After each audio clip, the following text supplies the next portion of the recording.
White Sox baseball on CSN Chicago is presented by State Farm.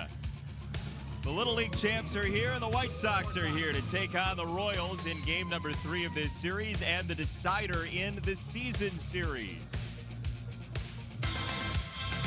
Thanks for joining us once again. Jason Benetti, Steve Stone along with you. And last night, Jose Abreu put his name in the baseball record books. 25 home runs, 100 RBIs, 4 straight years. It's really been my pleasure to watch him develop. He came in as a good player. Now he's a great player. And this is an example of just exactly what he can do when he gets hot. Because he started out a little shaky this year, but he has come alive. That's RBI number 99. He needs just one more, and he was going to get it on an infield ground ball. Moustakas didn't look home. And there is number 100 for the big man.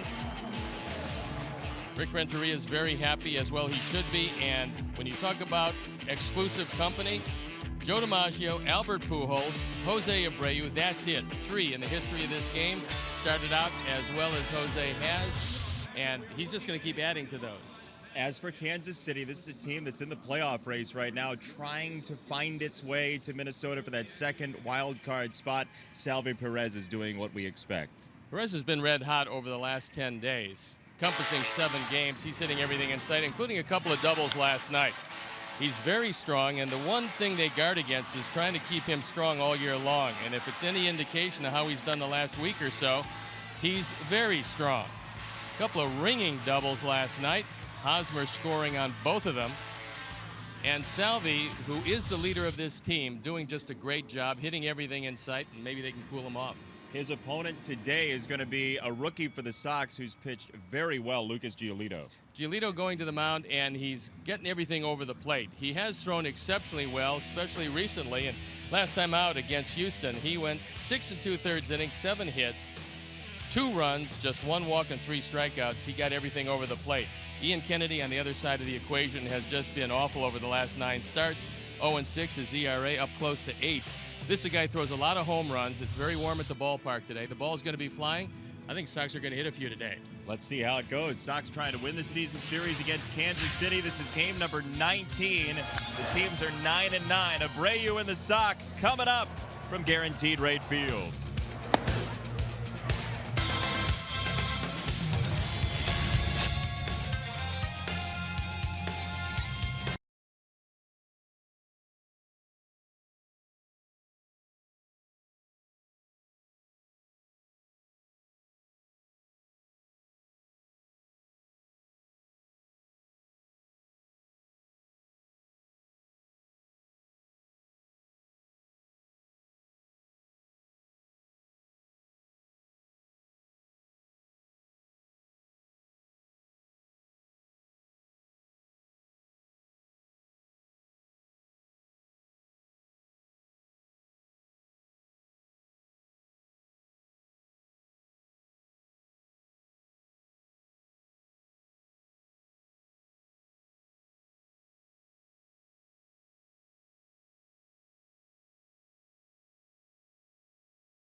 Toyota. Tested. Trusted. Toyota. Toyota. Let's go places.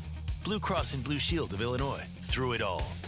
By Lexus, who encourages you to experience amazing. And by Miller Lite, the original light beer. Miller Lite. Hold true. Sox and Royals, game number 3. Yolmer with his secret handshake, or one of them, and a couple of chin-ups on the dugout. That's a long drop for him. The fact that he could get up that high is really nice. Yolmer can sky. There's some hoops in his background. Well, he's pumped. Tomorrow is his son Noah's birthday. Noah's turning 2 tomorrow, so Yolmer is more of a ball of energy than normal, which is hard to do. That's true. What a day. Fan Appreciation Day. 1, 2 clouds in the sky. There they are. We've documented them for you. Sox and Royals, game number 19 of the year. And the winner wins the series. Here's Ned Yost's starting lineup. It is very similar once again. Couple of changes. Merrifield still at the top. He had the 3-run double yesterday. Moustakas is the DH today. Cuthbert is a third, but everything else pretty much similar. Let's take a look at the defense and how they're going to line up behind Lucas Giolito. It's Nicky, Adam, and Allen in the outfield, with Sanchez, Anderson, Moncada, and Davidson in the infield. Kevin Smith gets a nod behind the plate, and our Lexus Experience amazing starting pitcher is Lucas Giolito. On for his 7th start, he's 2-3, but a fine ERA of 2.58.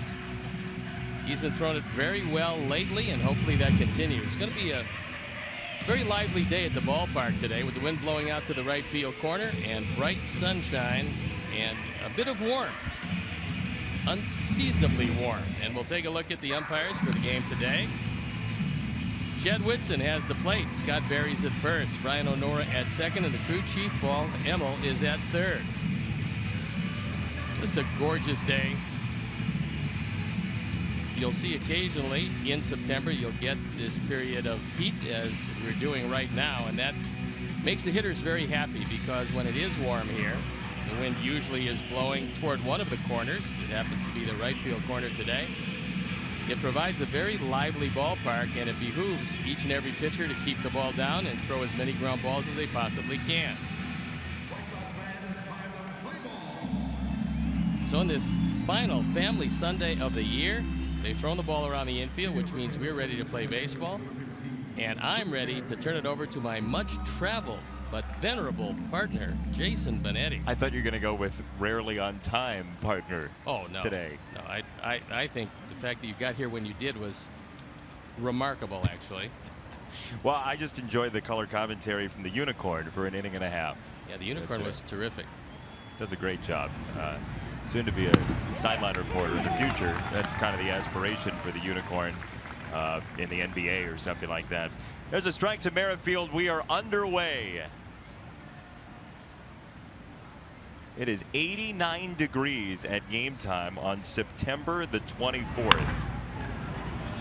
That ball is hit hard down the left field line and fouled from Merrifield. So Lucas Giolito, 6 starts into his White Sox career, has been just outstanding. An ERA just over 2.5.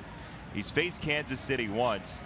6 1/3, 4 hits, 1 earned run on the Salvador Perez homer. He's been throwing it much better, and he's starting to get everything over the plate. We know the fastball is good. First straight change he threw was up in the eyes of Merrifield. That's why he hit it as hard as he did. Fortunately, it was on the inside part of the plate, and he hooked it foul. And there you look at what Jason was telling you about, that outing against the Royals in KC. Into the glove of Smith for strike 3, and Merrifield is the first out today. Giolito strikes him out. Good location. He keeps it down. It's on the inner portion of the plate, and he throws it right by him. So Merrifield thought that perhaps that one that he had caught a piece of would drop out of the glove of Kevin Smith. It didn't, and he's out. One down for Kane, who was a ground ball machine yesterday. Everything he did was on the ground. Strike. He struck out his final at bat, Kane, but 4 ground balls before that. And each and every guy will tell you, if they're close, they want to wind up this season at 300 or higher. And so each and every game for Kane is a big game now. He's right at the 300 mark after that very difficult night last night where he just didn't see the ball. I mean, he was not swinging the way he normally does.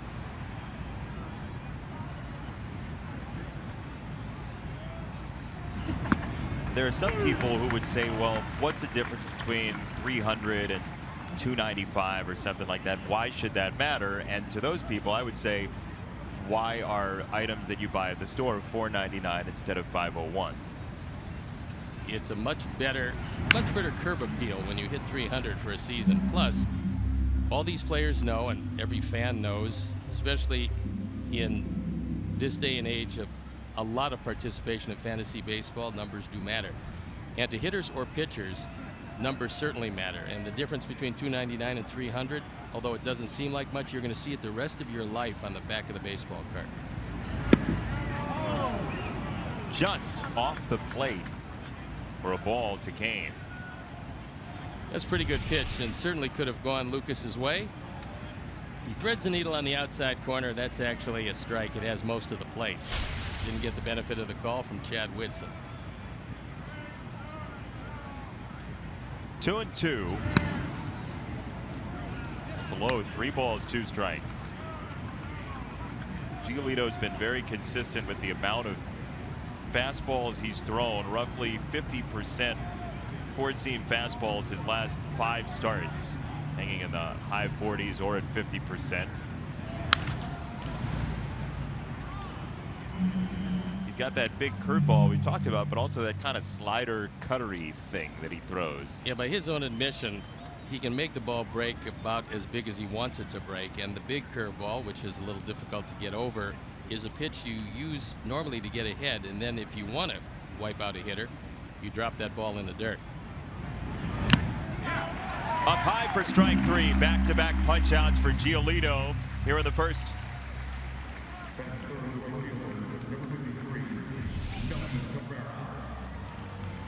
This ball is well up and out of the strike zone, and Kane, who didn't see it well last night, didn't see it a whole lot better here in this first at bat. 2 down for Melky Cabrera, who was 0 for 4 in last night's game after a 3 for 4 in the opener. Now, Kansas City's wild card hopes are pinned on almost an utter collapse by the Twins, who are rebelling against that possibility every day against Detroit. They get too much offense to really completely collapse. I mean, you look at that lineup, it's a really good lineup. And they've got a couple of starting pitchers that will make it very difficult on the opposition. But it seems to me they've done enough to this point to nail it down, and the teams chasing them aren't chasing them with a lot of velocity at this point. They're kind of hanging right there. So the chase is not that much of a chase. No, it's actually one car speeding ahead and the other one doing a U-turn and going the other direction. I've found how far back I can fall out of this thing. You imagine in a chase like that, somebody stopping off for food? Yeah. I gotta have a burger. I'll get back to that guy on the lam later. Check swing and no go.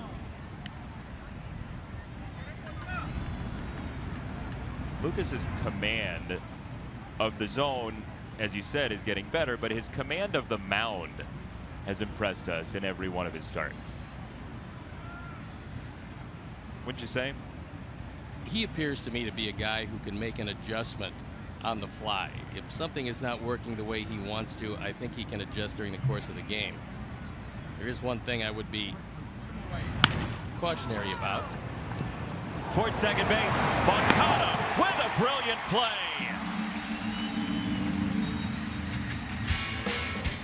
1-2-3 inning for Giolito. And Yo-Yo walks the dog at the end of the first.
From Chevys, Fords, Mitsubishis, Genesis, and Hyundais at the best price. Go to webcars.com. Back-to-back switch hitters at the top.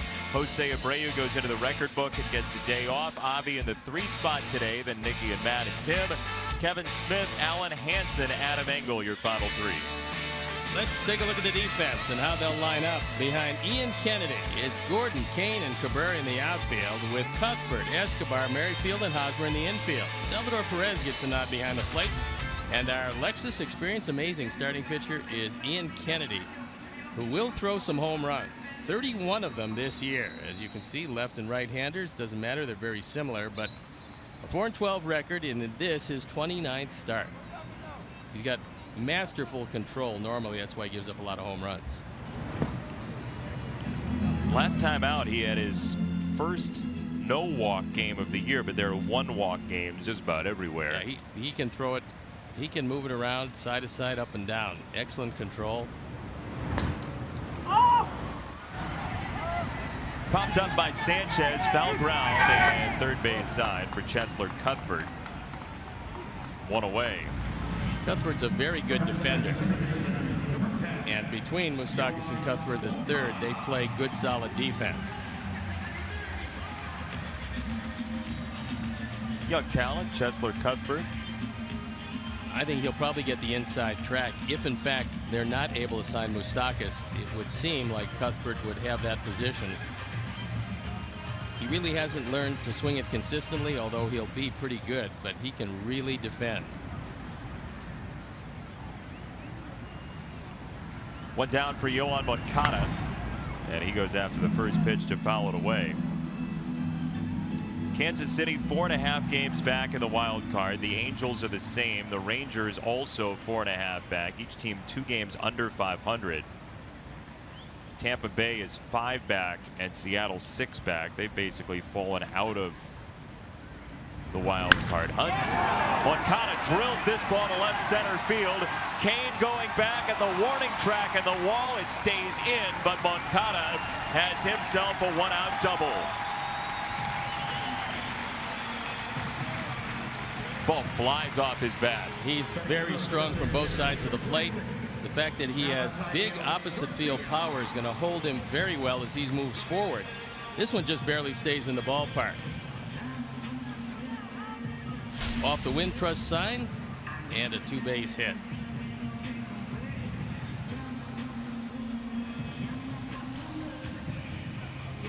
So 1 on and 1 out for Robbie Garcia, as Moncada has double number 7 and extra base hit number 17 of his White Sox career.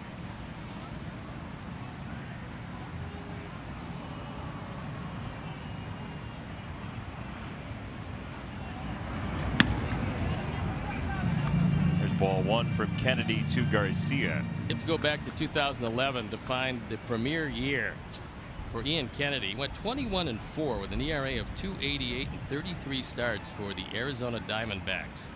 Just a spectacular year.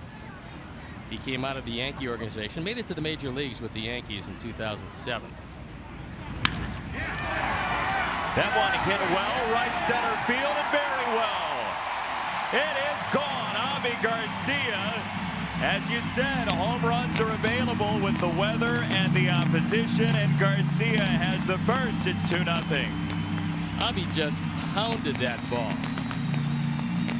That's his 18th. He's now driven in 79 in this, a banner year across the board in every aspect of Avi's game. Gets a standing ovation from the crowd, who certainly appreciates their lone all-star from this year. And moving forward, there's going to be a few more that join Avi, who appears that he's going to see a few all-star games before it's over. He crushes this ball. Our forward home run replay, opposite field, long gone, and a 2-0 lead. And with that home run, another generous donation from the Alex Nellius family in loving memory of Ursula. With those last 2 baseballs, the donations may be flowing generously this afternoon. Well, that's 32 home runs given up by Kennedy in 144 innings. That is a monstrous total, especially when you have Kansas City as your home park. Fairly cavernous alleyways.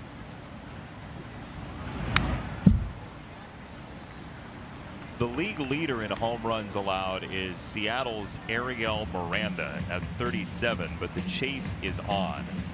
John Lackey and Rick Porcello at 36. Kennedy opened play today, tied for 9th. Long way to go in this one. He should be able to move up the leaderboard. The Sox would love to help him with that. 1, 2, 3. Just if there's any day to do it on, this would be the day. Delmonico well ahead in the count.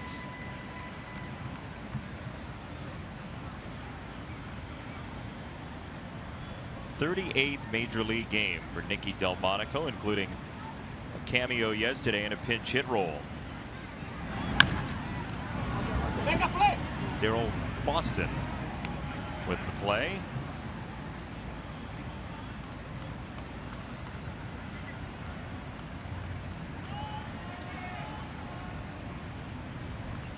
Three balls, 2 strikes on Delmonico. Outside ball 4. Nicky is on with 1 down in the first. Time now for our picks to click today, and let's see who's in the lead. Well, I am very sad to say, I think the answer is you. You can vote online, whitesox.com/pick-to-click, although I think the fans have been mathematically eliminated for this season. Yeah, but still, you want to build some momentum going into next year. So if the fans can still choose and maybe win a few between now and the end of the year, which is coming up, by the way, pretty quickly. Moral pick-to-click victories? Well, yeah, momentum going into next season. Got to have that. It's always better to watch tape of voting when you've won the last time out. That's true. That's what coaches always say. Delmonico at first, Davidson the batter.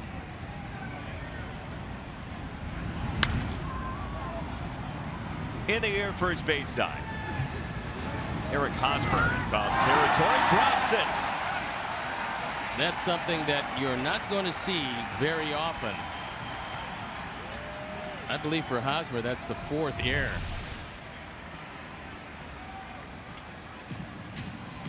Just his 4th error of the year.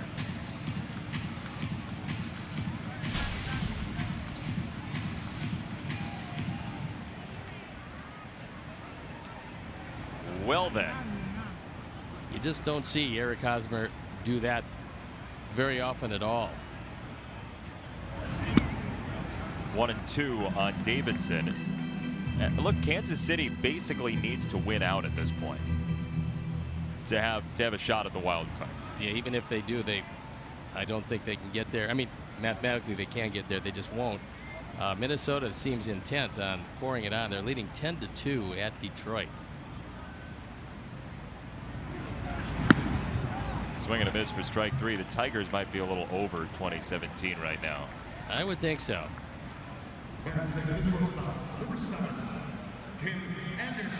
So 2 down for Tim Anderson, whose career-long hit streak continues. It's at 14 now after another hit last night.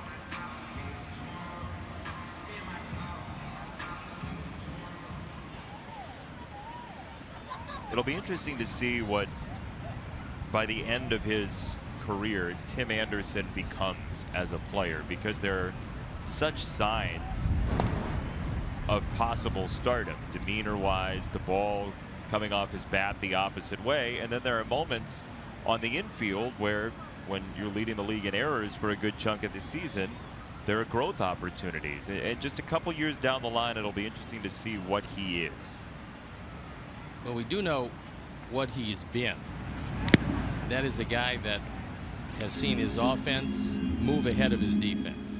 And with every player, it's different. Some guys come up in every aspect of the game. They're playing very solid, very fundamental baseball. And they excel at all, not only all the levels, but every aspect of their game. But other guys develop different ways. They might, some guys, a lot of guys, their defense is well ahead of their offense. In the case of Tim, his offense is just ahead of his defense right now, and he's shown streaks that he's going to become a good fielder. He just has to do that more consistently, and hopefully that will come to him, because I think the offense is going to be very good and only getting better, because you can't really teach strength, and he also has great velocity off the bat. Down 0-2 to Kennedy.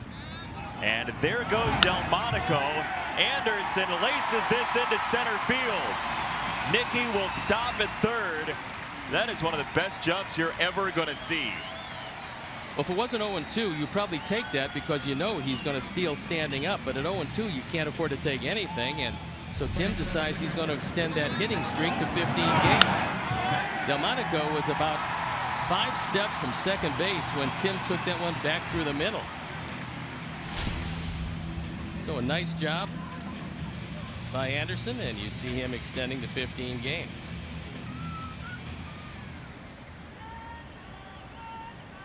Recently, Tim's been a very good 2-strike hitter, as we saw him do that there. That was a situation, again, if you're not at 2 strikes, you're going to see how far that lead was by Delmonico and realize that he's going to go in standing up, but you don't have that luxury with 2 strikes.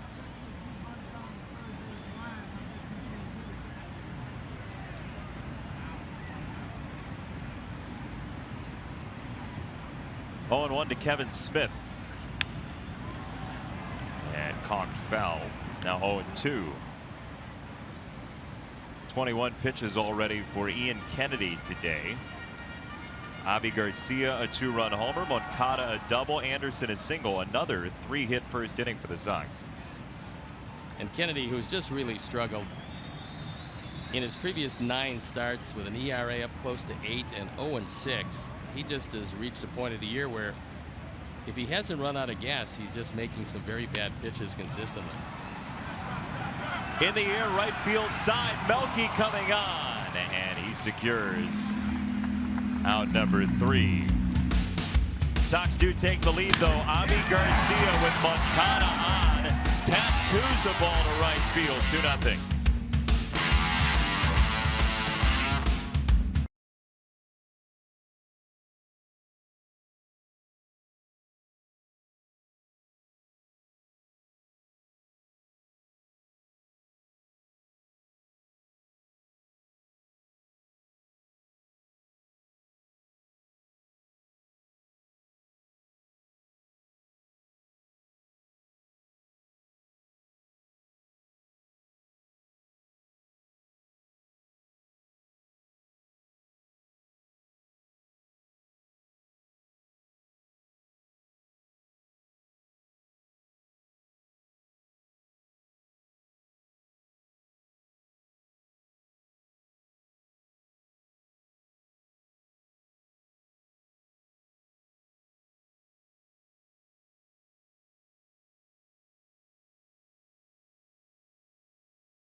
By State Farm, and we'd like to welcome all our viewers watching CSN on Waverly Utilities in Waverly, Iowa, the birthplace of Astros manager A.J. Hinch.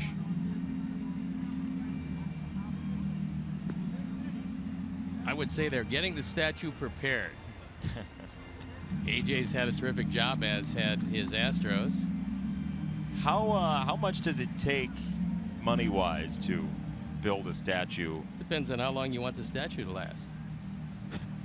You build a, $40, $50 statue, it's probably not going to last that long. Where do you get a $40, $50 cut rate statue? And Statues R Us. They go into bankruptcy. Well, like so many other RSs, yes. Here's Eric Hosmer. He takes a strike. Statues are us. You want it to be made of paper mache? Sure. Give me $15. It's a little cheaper. I'll have it in a couple days. We'll be gone in a couple days. So Hosmer, the left-hander, then Perez and Moustakas coming up. Outfield in an unbelievable shift. Not the infield aspect of it. That's fairly standard. But oh, and he hit right into that direction. Adam Engel! if he's not in that shift, he's got no chance. That's a 2 or 3 base hit. But he's standing right exactly where Hosmer hit it. That's why they shift. Nice play by Engel. Drifting back to his left. Hauls it down. I mean, that ball could not have been hit more directly into the shift. No, and it was a terrific play, and Hosmer can't believe it. Number one, he probably can't believe they shifted that drastically in the outfield, and can't believe that he doesn't come away with something except F8 on that fly ball. Well, it says F8, but he might have been saying something else similar. Yeah, it was that was a blast. And Engel was able to run it down. He hits a dagger into the alleyway and gets an out of it. Yeah, gets an 0 for 1. So Salvador Perez slugging right around 500 for the year. Takes ball 2. All right, so for Giolito, this is his first time seeing a team twice. If you were adjusting against him and you were Kansas City, considering what you know about the Royals, what do you think they might do differently?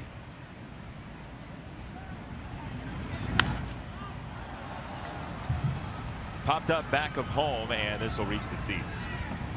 It's really hard to tell with just one game what the tendencies of a pitcher are. Now, they're going to look at all the video and everything that goes with that last performance, and then they're going to take a look and try to figure out tendencies for Lucas. I don't think he's thrown enough yet to say definitively on this particular count he's going to go here, or in this situation he's going to try to throw the fastballs inside to you. So I think it's just a question of seeing what happens and then putting it in the bank. That one's well hit to the left-hand side and foul. By putting in the bank, I mean, you understand how pitchers work against you and all of your hitters, but bear in mind, with at least 5 and possibly more guys due for free agency, this is going to be a vastly different Kansas City club. So when we see them this coming spring, there are going to be a lot of different faces on this ball club. 2-2. Just missed 3-2. Yeah, it'll be interesting to see who the Royals decide to keep, who wants to stay, who doesn't, who gets the offer. Told you about the list yesterday of all the guys who are prospective free agents for Kansas City. In the air to left field, Delmonico comes in for round number 2.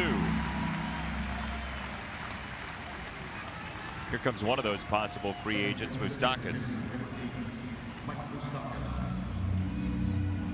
They're going to be hard-pressed to sign him because setting the all-time Royal home run record with 37 of them, and I'm not going to tell you he's got delusions of grandeur, because a power-hitting third baseman who can play defense like Moustakas can and put up those kind of numbers, he's going to be in line for a very large payday.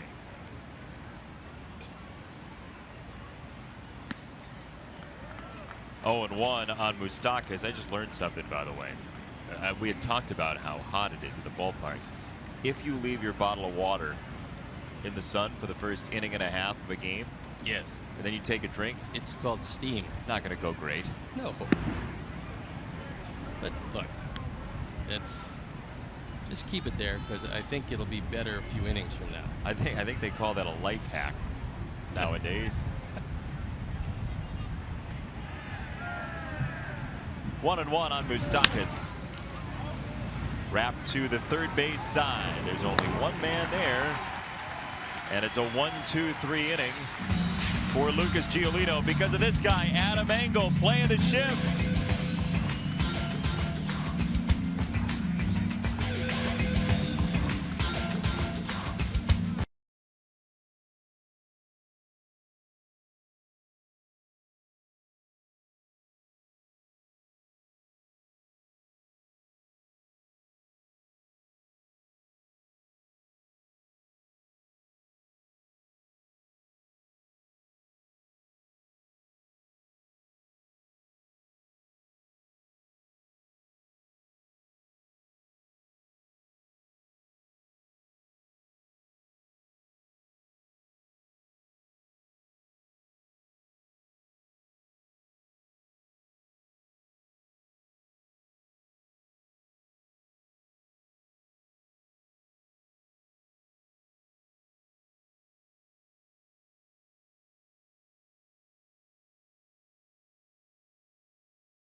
MasterCard debit card only available at your local Wintrust Community Bank. Go to wintrust.com/Sox to learn more. Wintrust Community Bank, member FDIC. 2 in for the Sox in the first inning, and it is fan and head covering appreciation day. It's a sunny one on this Sunday afternoon. Just a beautiful day.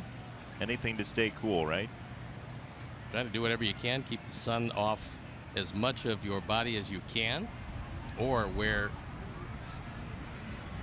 1,000 sunscreen. SPF 1000. Hansen flies this ball to center field, and Lorenzo Cain for out number 1. The 2017 Chicago White Sox are presented by Guaranteed Rate. Thinking about buying a home? Visit rate.com to find a low mortgage rate and a fast and easy process. Guaranteed Rate, by the way, plus all of our sponsors, got some great publicity time in Kansas City the other day. On Friday, I was talking to Ryan Lefevre, the great play-by-play announcer for the Royals, and we had mentioned in passing that they had an issue with their television truck. Yes. The air conditioner went on strike for the day, so they didn't have a TV truck to do their production. And so we were told that we were airing in Kansas City, but what ended up happening was they just took our entire feed of the game, every camera shot we had, everything that we had, and Ryan and Rex Hudler talked over it. So even when we were on camera saying hello to you folks at home, Ryan and Rex were talking. They were like dubbing it over, like Mystery Science Theater 3000. So we'd be on camera like this, and Rex and Ryan would be talking about whatever they were talking about. I can understand that from Rex, because Rex is always talking, and that shocks me for Ryan. Are you kidding? He couldn't possibly talk over the video provided by our crew, our truck, our facilities. Did we charge them for that? We should have. Yeah. He evidently was making fun of our Ditka glasses, which is repulsive, tacky. So yeah, every time one of our sponsors would pop up on the screen, they got some freebie time in Kansas City. You can't beat that. And there's a look at the broadcast. That's Ryan Lefevre. He's on the right. That's Rex Hudler. He's on the left. And Rex always wants to have a baseball. For a non-pitcher, I wonder why. He's bowing. Yes. We should have done that a couple of times during the game Friday, taken a picture of their boots so they could talk to their audience for a moment. Well, Rex is a very loquacious fellow. Yeah. And enthusiastic and every other astic you can think of. Bombastic. He's that too. 3-2 on Engel. Ryan is one of the foremost boy band experts around the world. Strike 3 for Kennedy, second strikeout for Ian Kennedy. How many are there? 3? Well, he claims that the very first boy band was the Bee Gees. No, how many experts are they? Oh, experts. In the country. Oh. 3 of them? Oh, no, I think he's the only one. Oh, okay. He's certainly the only one who wasn't like 15 years old in the year 2000. Although you go way back with Ryan. I do. On the other side of town, we actually brought him in the booth when he was just learning his trade.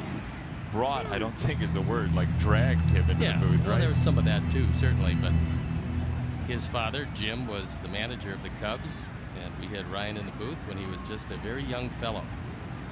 If anybody has tape of that, by the way, Ryan is trying very hard to track down tape of the time that he was wearing cargo shorts and a t-shirt. He looked like he was on South Beach when he came in the booth with you guys.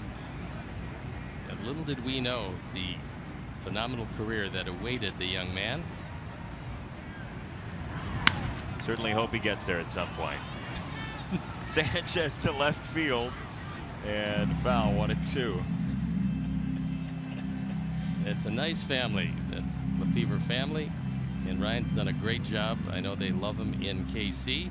He has been so generous with his time and so kind to me since I've jumped in here, and I joke, but he's one of the great guys in the business. Hopefully they're taking that in Kansas City. Swing and a miss, strike 3, and that'll do it. It's a 1-2-3 inning for Ian Kennedy. The Sox have the lead, 2-0 after 2.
Brought to you by Miller Lite.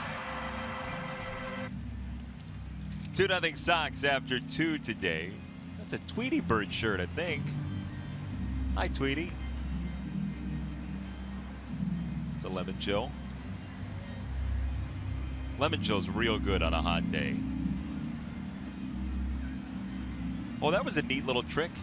We had one shot, then somebody stood in the way, then we had another shot. It was like it was a vanishing trick. That was good. And now for my next trick.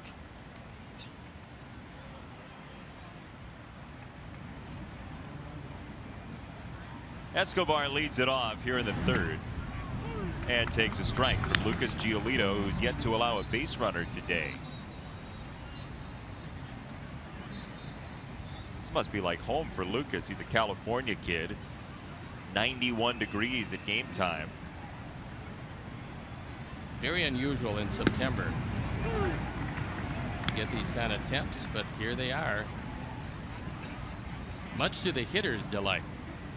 Pitchers can get loosened up a whole lot easier, but the ball flies a lot more during the daytime and when it's this warm.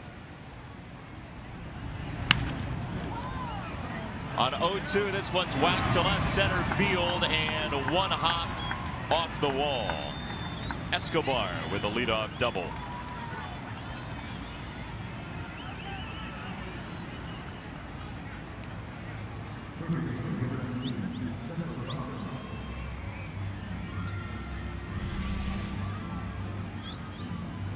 This is a breaking ball that doesn't break all that sharply, and Escobar takes advantage of it, driving this ball into the gap.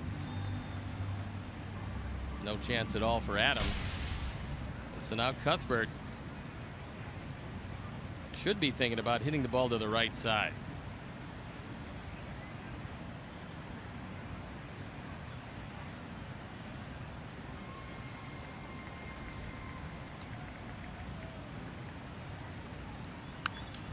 And he does to foul it away. Cheslor Jesly Cuthbert, his full name, Jesly. See your first Cheslor and your first Jesly? First Cheslor for sure. I think I have a few Jesleys around. You do? I'll go home and check. Where would they be? Throw to second is high. And no tag on Escobar. I'll have to check. You never really know. Thought you might have a Jesly set? Maybe, yes. There's a young fan enjoying the intricacies of an apple.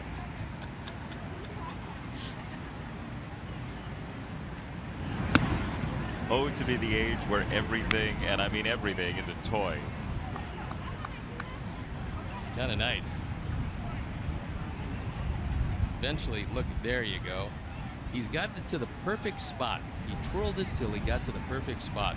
Just enough red and green in it to make it like a Christmas ornament. That is not the right side. It's the left side.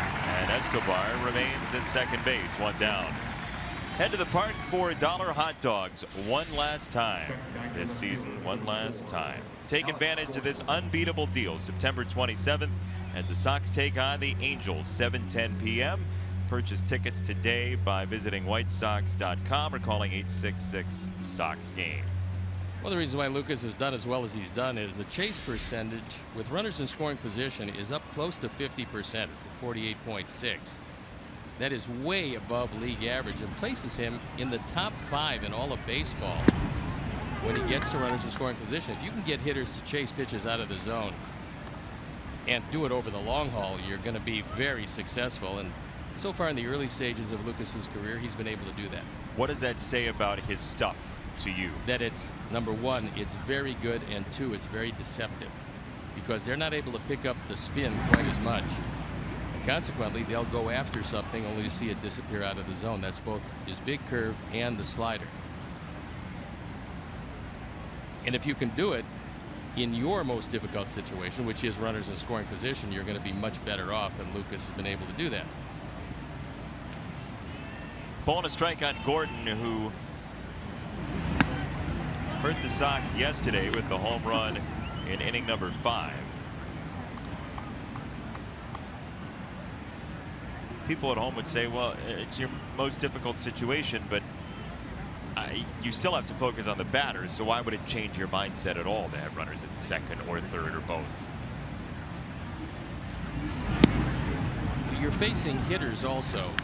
I mean, not every hitter is a veteran hitter who, when he gets runners in scoring position, it's going to be the same at bat as when he has the bases empty. So one of the reasons why, if you have good stuff, guys will chase more with runners in scoring position is they want to drive that man home. They don't want to walk. They want to just drive the runner home that they have the opportunity to drive home. Consequently, they will be a little more aggressive. And when you have great stuff and you factor that in with a hitter who's very aggressive, he's going to miss a lot of pitches out of the zone. 3-1. In the air left side, Delmonico charging in, and Nicky's there for out number 2 to bring up Merrifield. All things considered with Delmonico, who was a lifetime third baseman before being shifted around, He's made a nice transition to the outfield. Is he the best outfielder? No, he's not, but he's just learning the position. But he's been good enough where you figure whatever mileage he gets out of that bat, it's not going to be a detriment when he moves out to the field. And that's really what you want on your corner outfielders, especially if they're big power guys. You would expect Delmonico would be one of those guys.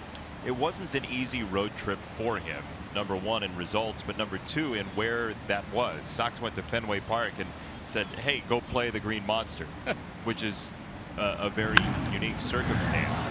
Well, it's a difficult place to play, but there are easier aspects to playing in Boston. And that is you can play much more shallow at Fenway Park. And now hopefully everyone is okay with that line drive off the bat of Merrifield. They're waving for help.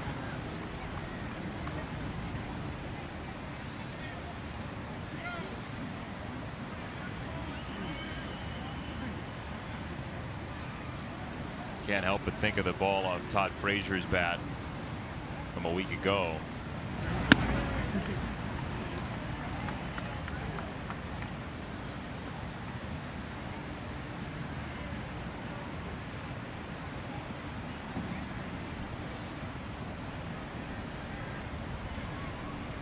Escobar at second. 1-1 on Merrifield.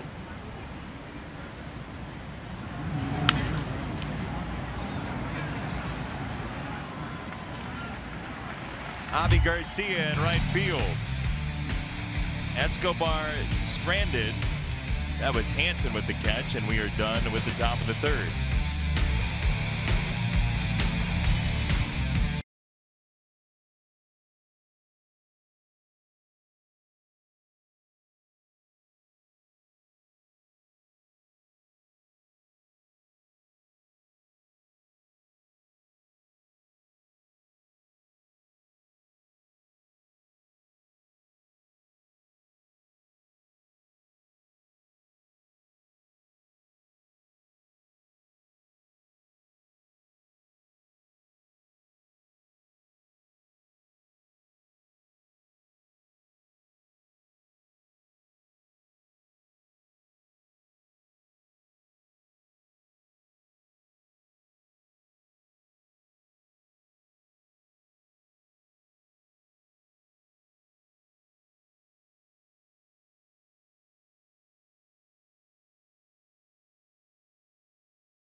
Chicago, powered by Xfinity. All the games you love with expanded local coverage surrounding the action.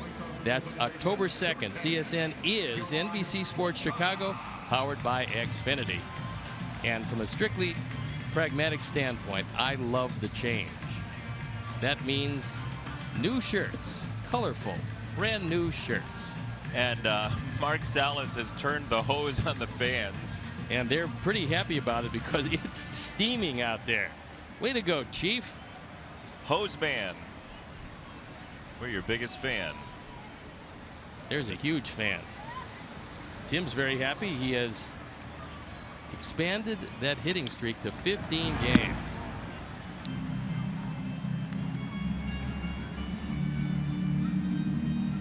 Ball number one to Yohan Moncada. And now 1-1.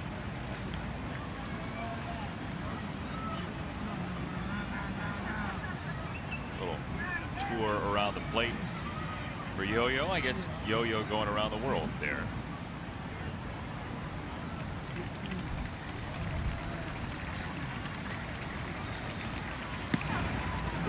Ball and 2 strikes from Kennedy. Veteran right-hander Ian Kennedy trying to get the Royals back in this game and keep the Sox at 2. Minnesota leads 10-2 in the middle of the 8th inning. You like their chances. Yeah, you feel pretty good about that.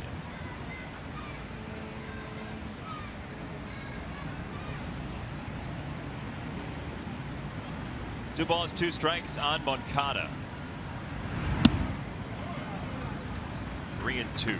Tried to throw that fastball by him up and in, which is usually a good spot, but that one was 2 up and 2 in. That's the kind of day it is. Day to seek some protection.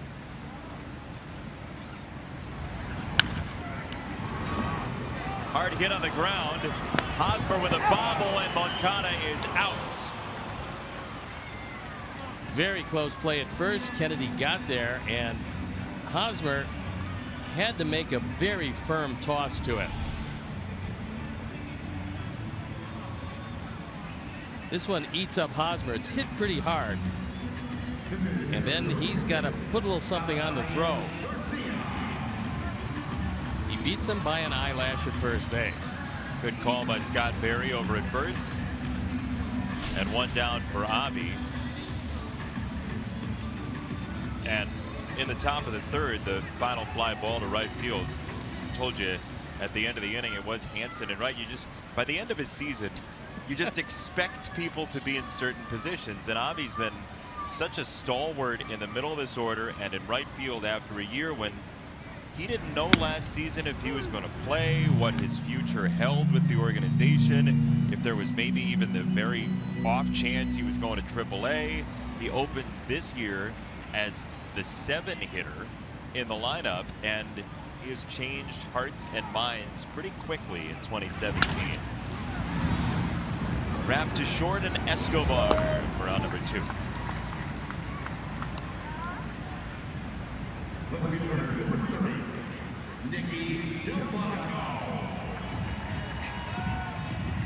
So here's Delmonico on what feels like it could very easily be June 15th.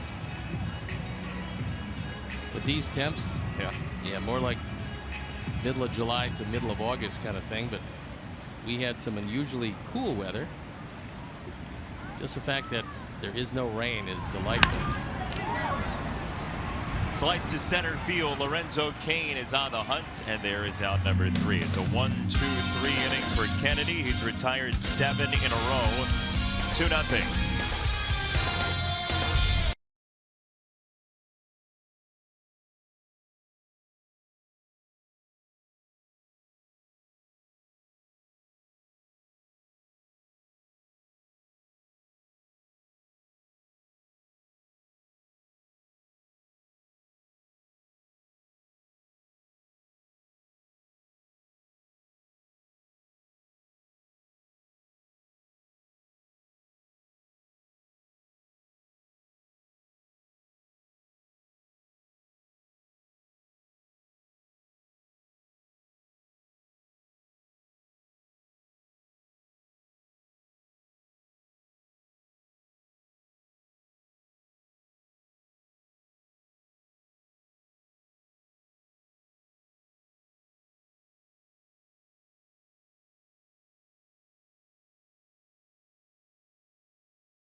Actually, that we want to show you from Ann Ryan, who brought us a unicorn. Which is very nice of Ann. Very nice. She knows we love them. Yes. Very Thanks, nice. Ann. And we have a Paul Konerko, the Club Konerko hat, which hasn't been around all that long, actually, and it's a really nice looking cap. If you are a fan of Paul Konerko, you can have this, assuming you get Sox math right. That's of critical importance. As always. As Highly always. critical importance. It's part of the PK club. Nice finish. We need to name the unicorn. I think we should have a name the unicorn contest for our viewers. I think that'll be fine. Yeah. Tweet at Jason Benetti and at Steve Stone what your unicorn name is. And we'll pick the best one and name our unicorn from our fan, Ann. I thought at first when the ladies downstairs at the ballpark said somebody brought a unicorn, it's from Ann Ryan. I thought somebody had brought it in from the Dan Ryan. Yeah, well, looks like it spent a little time there. 2-0. There's a strike. 2-1 to Lorenzo Cain.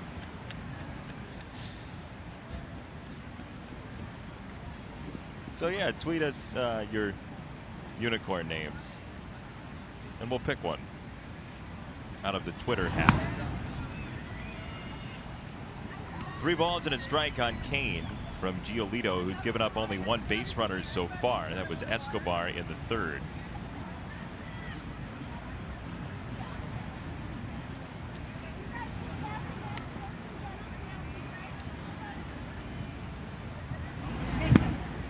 Three and 2.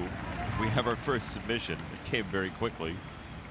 It's from Franco, who says Unipaw.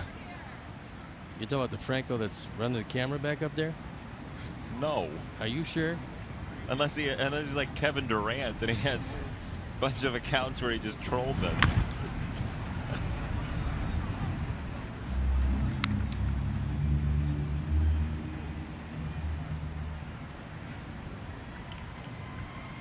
Three balls and 2 strikes on Cain.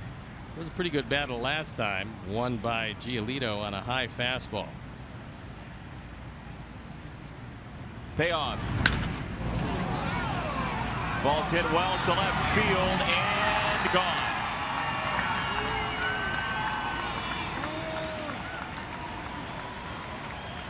#15th home run of the year and RBI number 49. As Cain got his fastball this time, inner portion, and hit a line drive rocket out of the park. A 4th home run replay. This time he wins the battle, and Cain was pretty sure this was going out of the ballpark as he leans back to admire it. The only question, would it stay up long enough? That was answered on that one finding the seats. First pitch swinging, Melky Cabrera lifts it to shortstop. And 1 down.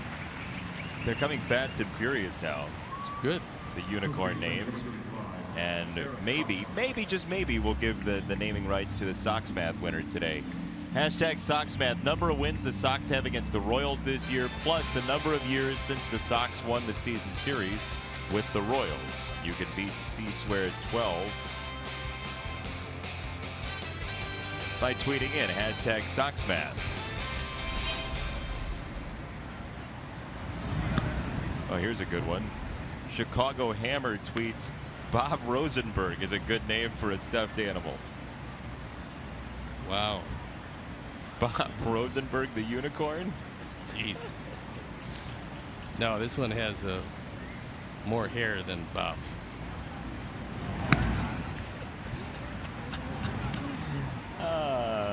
There's Bob. There's Rosie. That's our effervescent scorekeeper. Bubbly. He does that. He does every sport. He's the official scorekeeper of everything. He is. He keeps everything. He keeps score of The Bachelor. Everything. At Doesn't home. matter. He's got it. Yeah. He'll come to your grocery store and keep score of your shopping. Right. Won't necessarily get it right, but he'll be there. You're saying that he might call the cream corn frozen peas Occasionally. sometimes? 2-2 on Hosmer. What about Mighty Flynn tweets Jose Abreu Unicorn? It's a little lengthy. Yeah, we need a few more. We got to give him some time to sort this out. Oh, Stone Pony, somebody suggested. Ooh. They need more time to figure this out. I like that. You do? Yeah. Stone Pony the Unicorn. Oh boy. Kind of looks like you.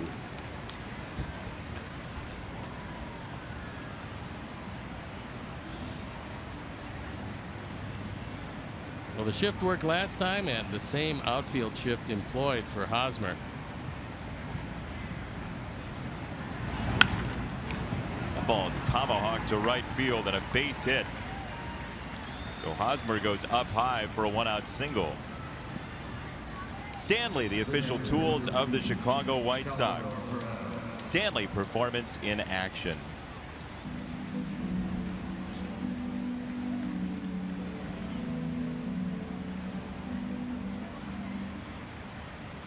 Salvador Perez, the batter.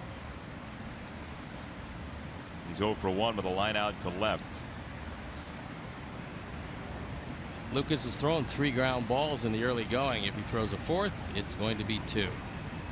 Said that last night, and Salvi grounded into it. Nice catch off the ricochet, by the way, by a fan. Salvi has got to be cooperative. He's only grounded into 23 double plays this year. That's the team leader. Lorenzo Cain, surprisingly, has grounded into 20 of them.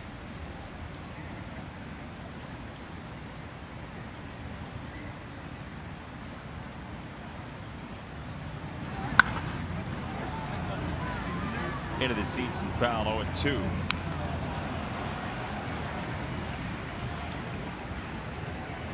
Sox lead 2-1 thanks to a 2-run homer for Avi Garcia today.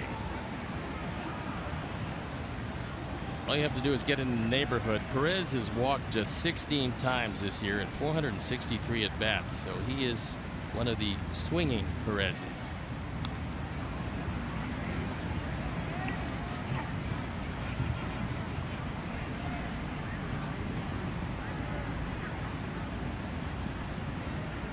I have some sad news for humanity to share with you after this pitch.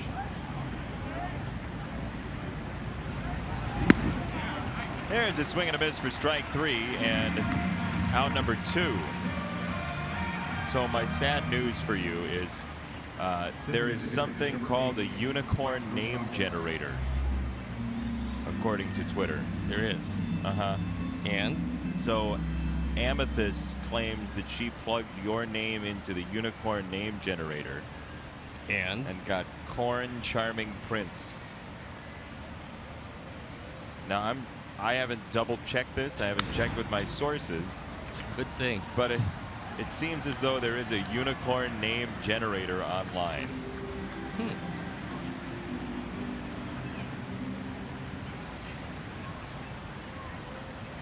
So I'm going to call you Corn Charming Prince from now on. Thanks.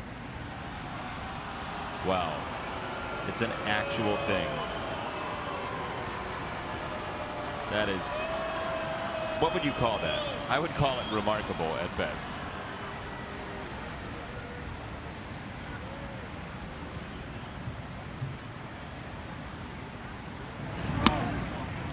Swing and a miss by Moustakas.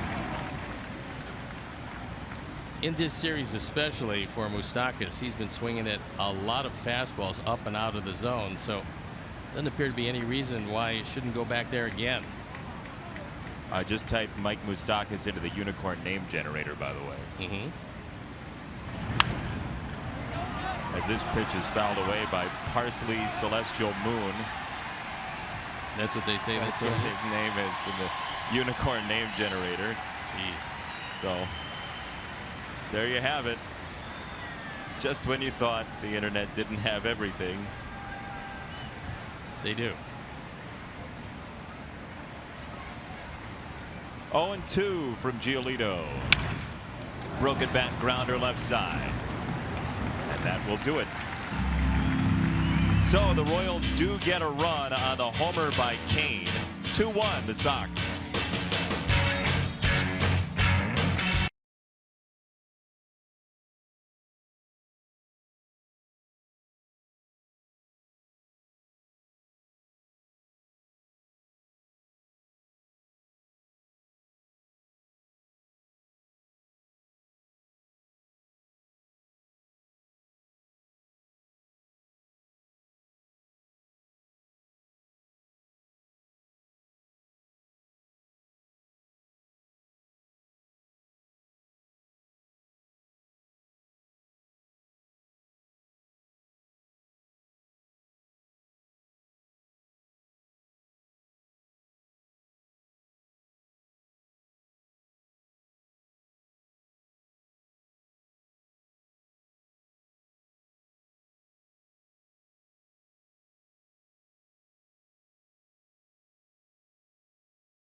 Yes. Join the White Sox Youth Academy on Sunday, October 1st from 1 to 3 p.m. at their annual On-Field Fun Fest. Kids ages 5 to 18 can take live batting practice, warm up in the bullpen, and much more. Space is limited. Visit bullssoxacademy.com/funfest to register today. Did you consider it a fun fest when you were warming up in the bullpen?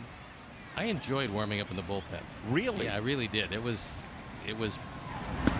good for a number of different reasons. Number one, made you feel good because that's what you did. But also, it just meant that you were going to go out and then do the thing that you enjoyed doing the most. And for me, that was throwing a baseball. I wish people could have seen the smile on your face when you said that. You really enjoyed the bullpen. I did. I love to throw the ball. I mean, you spend your... It was an interesting phrase, and it was originally used in Ball 4, and it holds true to a lot of former players who still find a way to stay around the game. And it was a guy talking about the fact that you spend your whole life gripping a baseball, and in the end, you find out it was the opposite. That baseball does get a grip on you that it never lets go. That's why it's such a beautiful game. High into the blue sky into right field, and Melky Cabrera is underneath for round number 1. Here's your Sox math answer for today, and it was fairly easy. 16 is your answer. 9 wins against the Royals, 7 years since a season series went the Sox direction. 16 is your answer. White Sox 061705 is your winner today. Congratulations. You'll win a prize off the prize shelf. And make that decision quickly, because the prize shelf, well, the prize shelf is going to take a while to wend its way to Arizona, but it should get there by, first game we telecast, I believe. We're going to put it in a hay wagon. And send it to Arizona. With the unicorn? We do need a name for the unicorn. And folks are really coming up with some good options and some terrible ones while we're at it. Ooh. Ron Kittlecorn. Talkative unicorn. I'm just imagining one of those tins that you get over the holidays. It's got caramel corn and cheese corn and Ron Kittle corn. You open the lid and it builds a bench for you. Strike 3 to Anderson, 2 down here in the 4th. Now next time I see Ron, he's going to come up to me and say, "You were making fun of me again." No, definitely not. We love Ron Kittle. And that is 9 in a row retired by Kennedy. After the Anderson single, Ian has gotten awfully tough.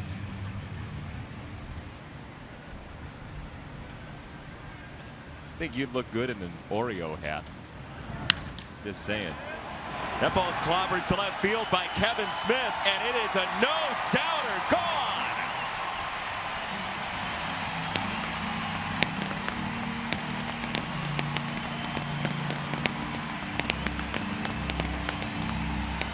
That was number 4, RBI number 26, and it expands the lead. Ford home run replay, and Ford should pay extra in a Ian Kennedy game. He does give up a few of these, and that one is gone. So Kevin, who's had just a wonderful season, takes it out of the yard. So Alan Hansen trying to double up. Pops it up left side of the infield. Escobar a loud call and the catch for out number 3. But home run number 2 of the day for the Sox. It's Kevin Smith's and a 3-1 lead.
Along on CSNChicago.com, presented by The Great Escape.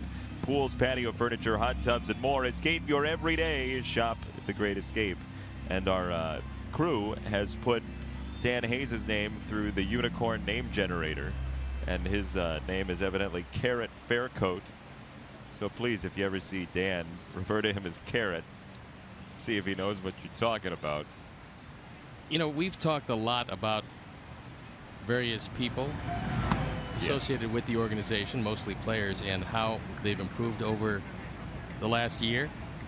I think Dan Hayes deserves a most improved moniker because I thought he had a terrific year, came up with wonderful information all season long, much more comfortable on the air. I think it was just a terrific year for him. He provided our viewers with a lot of things they would not otherwise know, and you know, it really capped off that trip that he made of the minor leagues where he went and saw all of the minor league players and the cities and everybody involved with them. That was really a nice thing to do.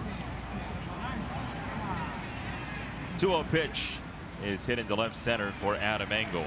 So Escobar is out, and welcome into our booth. Jason Benetti, Steve Stone along with you. And I agree with you about Dan. Evidently, I'm Windy Blue Horse.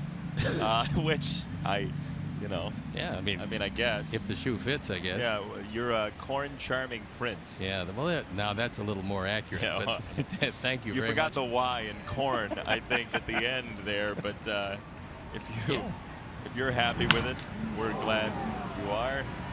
Cuthbert to center field at a base hit. But I agree with you about Dan Hayes. Dan has been an intrepid reporter this year. He's shown a lot of hustle in getting down to the minor leagues. Spent a lot of time at Waffle Houses, where I think he's in the Waffle House Hall of Fame now.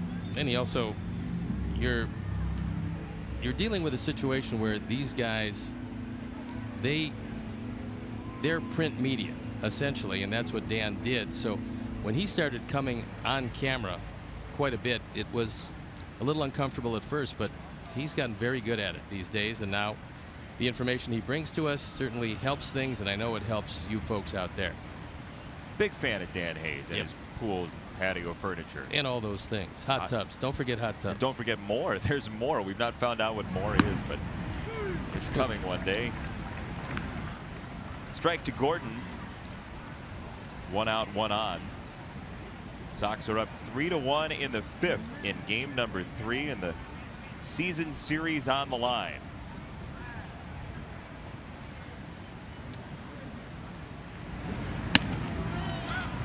He went around. He did. He's in an 0-2 hole, but Gordon has swung it much better in this series than he did in any of the games in Kansas City. He just did not swing it as well as he's capable of swinging it. This has been a disappointing year for him, but at least in this series, he swung the bat well.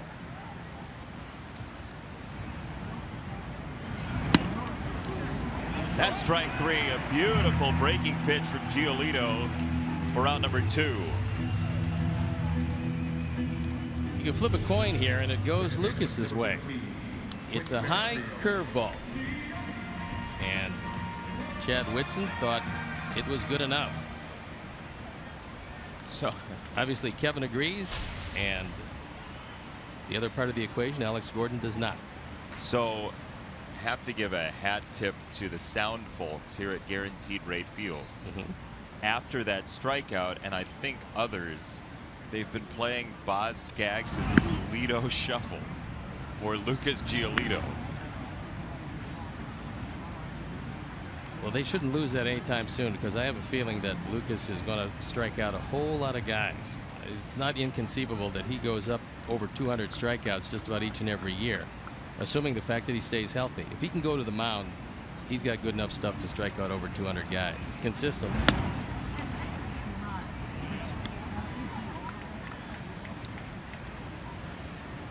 Four and 2/3, 4 hits, 1 run so far. It's been par for the course. Yeah, also the 0 in the walk column. He's had very good control for a guy that throws as hard as he throws.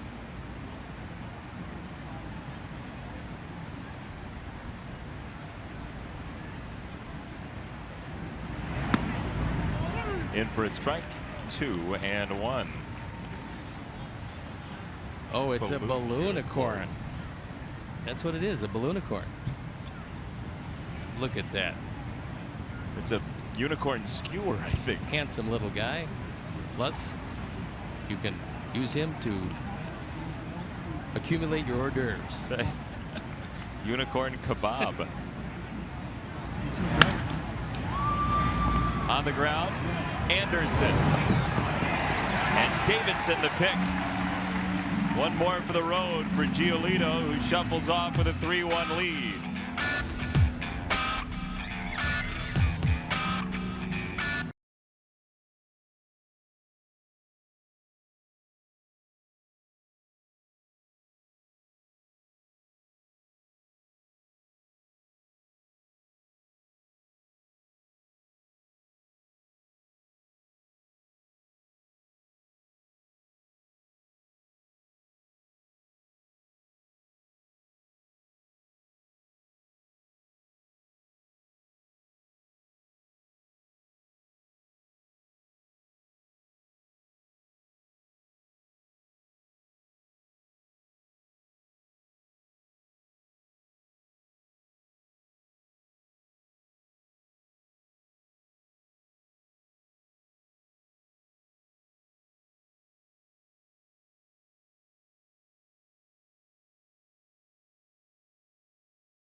Sox with the lead over the Royals. Adam Engel, Yolmer Sanchez, and Yohan Moncada coming up.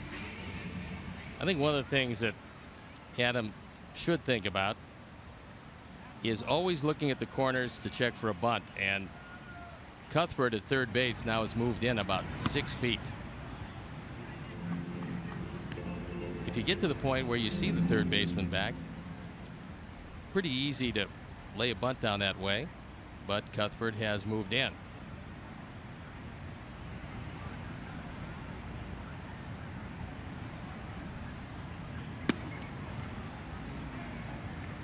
Ball and a strike on Engel. So Todd Steverson talking with Adam Engel about hand position and maybe thinking about doing something differently. Adam's going to get to the point where he's very comfortable with one particular way, and if it works for him, he'll probably stay with that. And there is Todd Steverson, the hitting coach. One thing is you can tell a guy, but you can't really find a way to do it too often, because it is much easier said than done, is laying off that face-high fastball. Adam has had problems upstairs. It's off the plate, 3-2, and most of the pitches in this sequence have been up. And they're gonna just stay there until he figures out a way to lay off, because you're not going to be able to get upstairs and get over the top of too many of those. That's ball 4, so Engel's on with a leadoff walk. Commemorate the Hall of Fame career of White Sox star outfielder Tim Raines by buying a limited edition Tim Raines Hall of Fame dual bobblehead. This unique keepsake includes action shots of Tim's likeness as a White Sox and Expos player. Rock bobbleheads, just $40 each, and available while supplies last. Visit whitesox.com/rockbobble to get yours today. So here's Yolmer Sanchez, who's 0 for 2.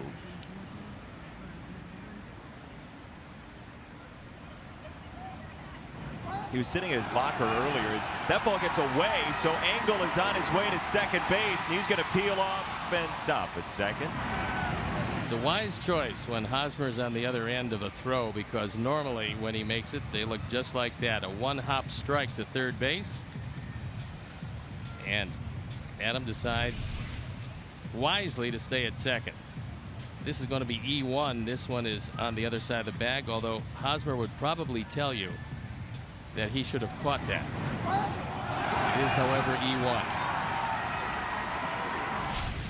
Boy, Hosmer not having a real good day with the glove today, and this is unusual for him because he is state-of-the-art defensively in all of baseball.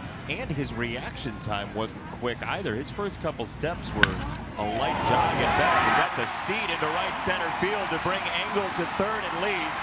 Here he comes on his way home. Throw is high into nowhere in particular. Sanchez drives in Engel, and it's 4-1.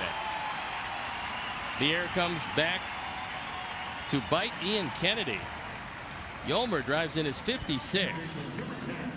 That was a shot over Merrifield's head, and then with the play in front of him, Yolmer realizing that Kane was going away from the throw. He wasn't able to get near enough on it to be able to cut him down at second base. The run scores easily, and Yolmer in with a two-base hit.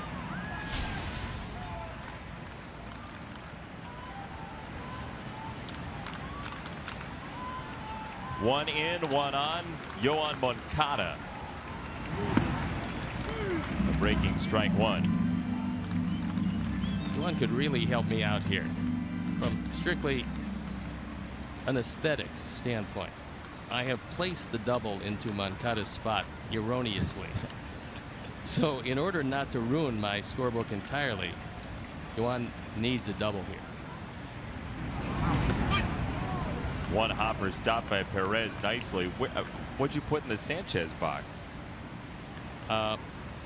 Well, I originally put a single RBI. Then I changed it to a double after I had put the double in Yohan's box on the score sheet. So you went to Moncada first, put in a double, then you put in a Sanchez single? Yeah, something along those lines. Huh. You on the fritz? Seemingly. Need to call the repairman. 2 balls and a strike on Moncada.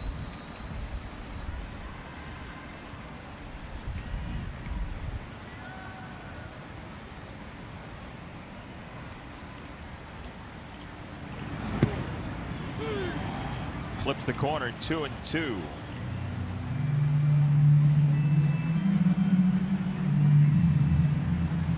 First season as a White Sox player for Yoan Moncada after very limited time as a 21-year-old with the Red Sox last year.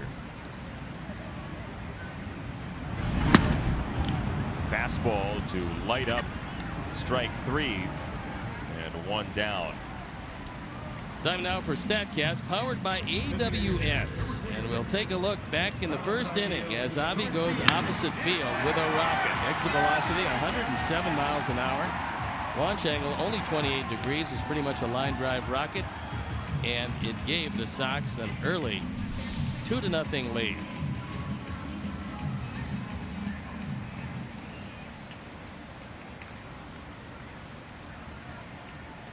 Three-run lead now as Kennedy faces Avi for the 3rd time. Strike 1.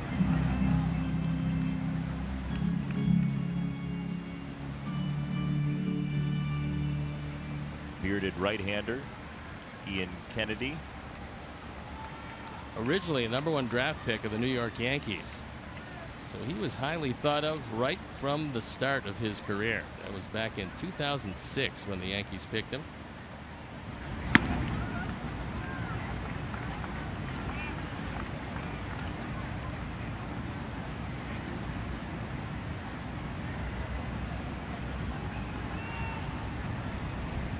Respectable career ERA, certainly at 4.07 in game number 268. Trying to get a win here and get to 500. There was a huge deal. It was a 3-team trade Kennedy was involved in. That was in 2009. Edwin Jackson, along with Kennedy, going the Diamondbacks' way. Yankees got Curtis Granderson. Detroit acquired Max Scherzer in that deal. Scherzer, former #1 pick by the Diamondbacks, has had a magnificent career. The list of players traded for Edwin Jackson has got to be at least 3 dozen. If you were going to take a look around at all of the transactions where Edwin was involved, yeah, he had a whole lot of players. What's he played with, 12 teams? Kennedy back-to-back strikeouts, 2 gone. Both the same pitches, fastballs up and out of the zone. That's 5 strikeouts. 6 strikeouts.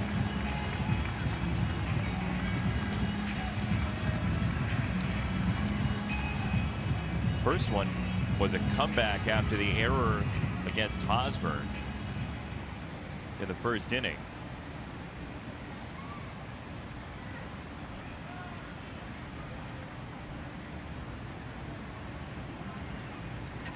Now Delmonico with the rally in his hands.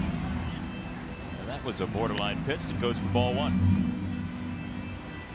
Sox and Angels starting tomorrow night. That's a 4-game series against Los Angeles of Anaheim. 7:10 start time all the way through.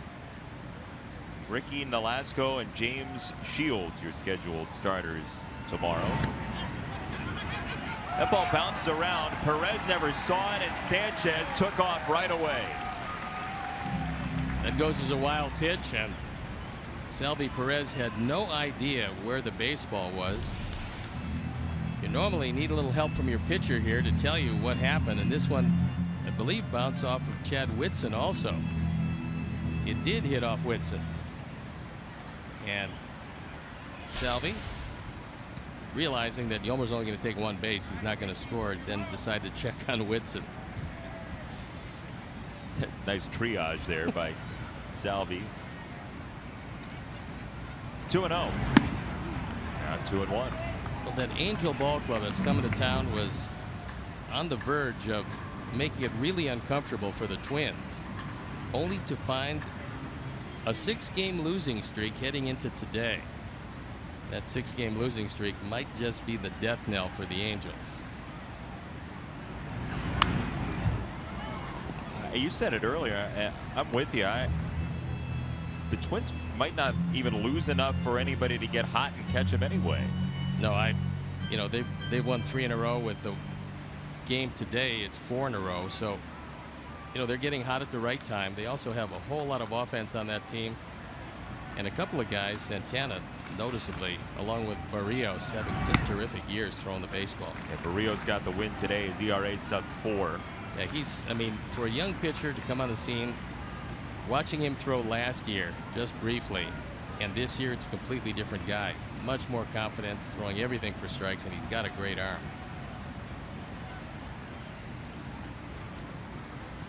So Minnesota's 8 over now. And the Royals, who are playing game number 155 today, will have 7 to go after this and could be down 5.5 games. It's 80-0s. Into the glove, strike 3. Delmonico fans. Kennedy strikes out the side, but Yolmer Sanchez got him first. An RBI double, 4-1.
Trust the legacy of former White Sox slugger Belton Bill Melton, from his home run crown to his public battle with Harry Carey to hanging out with Frank Sinatra. Bill Melton tells it all. Subscribe to the podcast today. You know what? I'm sad to say, I think that just means Chuck was out of guests. We can't wait for next year either. 2018's coming fast. No, it's a great sign, and I think we all feel the same way. That watching the young guys take the next step or next 2 steps, whatever it is going to be an entertaining part of next season, certainly. But the early parts of it, just seeing who is here, who's going to make the team. There's going to be phenomenal competition to see who makes the ball club. And a lot has to do with what Rick and Kenny and everybody in the front office decides to do with this club moving forward. We're hopeful that we'll hear from Rick Hahn during this homestand, during the telecast, to talk about what's coming next. I think we're going to get a chance to do that. It'll be one of the night games, either Wednesday night or Thursday night, depending on Rick's schedule. We had Michael Kopech in the booth, and here's a young man who The belief is he'll start next year in the minor leagues. There's no reason to rush him to the majors, but if he had it his way, he'd be here right now. I mean, that level of confidence that he has, and Eloy Jimenez feels the same way. As there's strike three, Giolito nips the corner for his 5th strikeout today. What happens with young players? You take a look at fastball threading the needle on the outside corner. What happens with young players is they believe they are ready to go. Right today, they're ready to go to become a major league player. When they look back at what they had and what they were thinking about at that time, they'll realize how much they didn't know. And for Michael, who's got to work on the secondary pitches, who did a good job of using those secondary pitches this year at Double-A, where he was the pitcher of the year, he still needs some time yet. And the Sox will give it to him, but this is not a team afraid to bring up a guy to the major leagues. Young pitchers, historically from the Sox, have gotten here as quickly and more quickly than just about any team in baseball. That doesn't mean that'll continue, but it means that there is an inclination. Right, and if you show that you're ready, and that's the key. When you show the organization you're ready, they will do their part to get you here. To right center field and down, Hansen skates over to cut it off, and Melky ends up with a 1-out single. Sox Fest 2018 returns January 26th through the 28th at the Hilton, Chicago. You'll score an autograph or photo with your favorite players, coaches, and White Sox greats. Plus, you can play games, win prizes, and shop for White Sox gear. It'll be a weekend of White Sox baseball you won't want to miss. Always great fun at Sox Fest. You never know who you're going to meet. Sox Fest is a wonderful time of year. Everybody is looking forward to the start of spring training. That start is right around the corner, and this year, by the way, it'll be earlier. Big chopper to first. Davidson stops the bag and throws high to second. It's a tough play.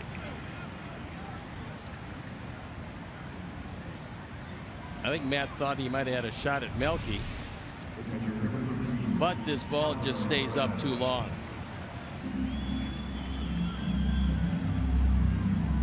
There was very little of any angle. As you look at the angle right here, Melky was bearing down inside, which is what you should do.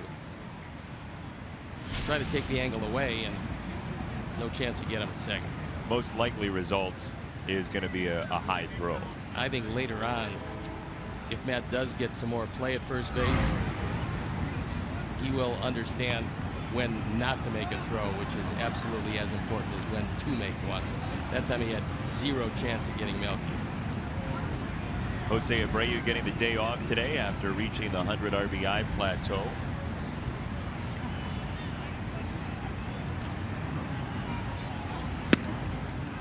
The list of accolades for Jose Abreu. We told you about the 25 homers and 100 RBIs. DiMaggio, Pujols, and Abreu.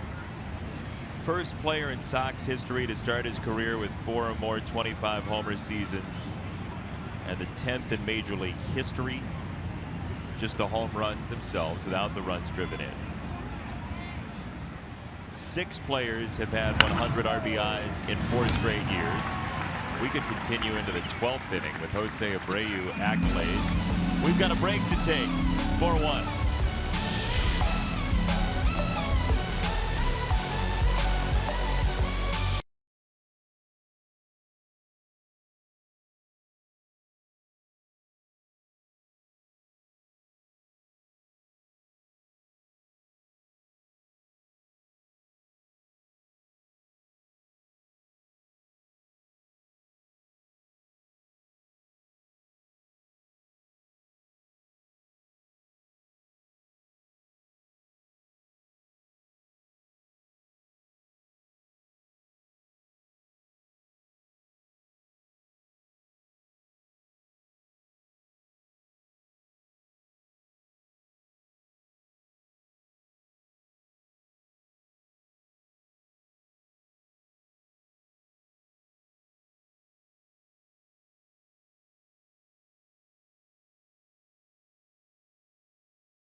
The fun home.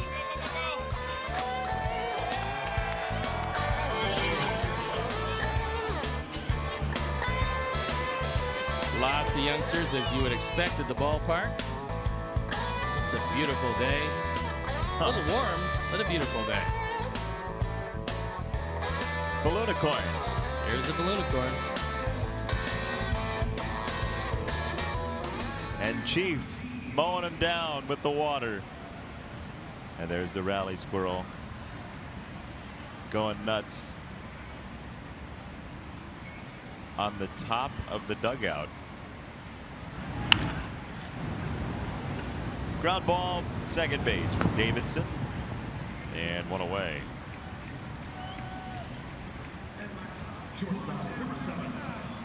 So Tim Anderson will come up. And this is at the end of the top of the inning. Anderson decides he wants the fourth out. Trying to do everything he can to distract Melky, who says, hey, why don't you take this with you, pal? Watch how this ends.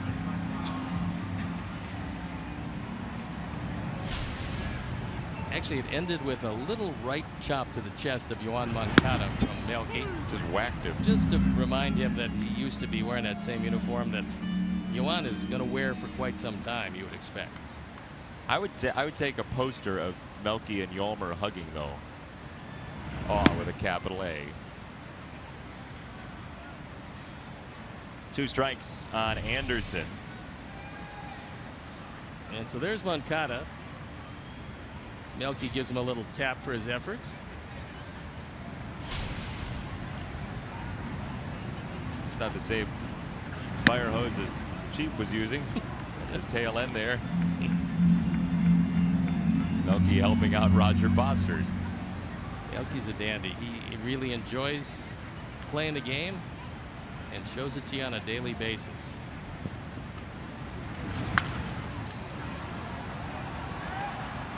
High into the sky, first base side. Hosmer has no play, and the fan didn't either.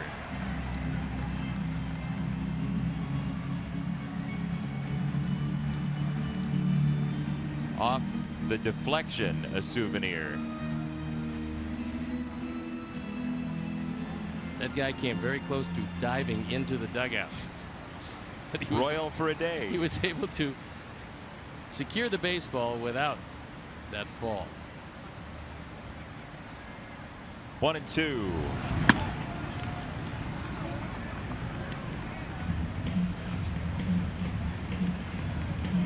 "91 degrees at game time on September the 24th.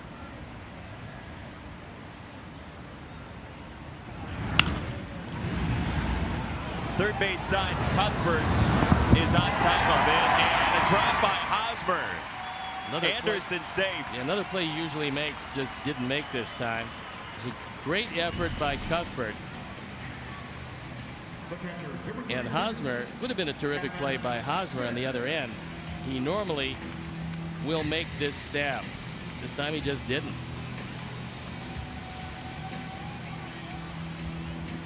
And it is a base hit. It's 2 for 3 for Tim.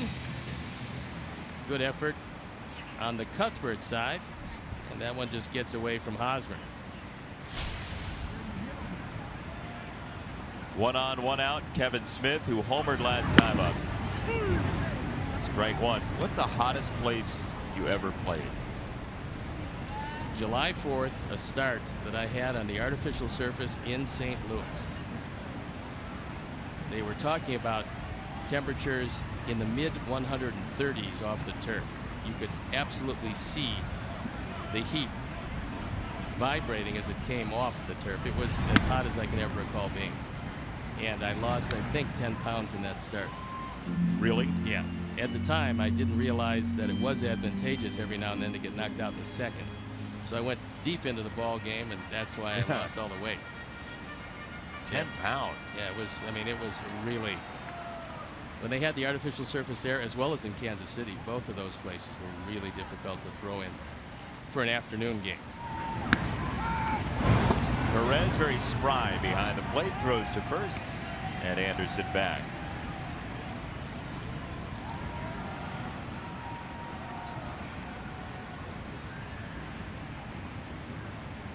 10 pounds in one day seems like a lot. Well, you obviously start to drink fluids afterward, and it comes back fairly quickly. But yeah, that was a very tough place to play.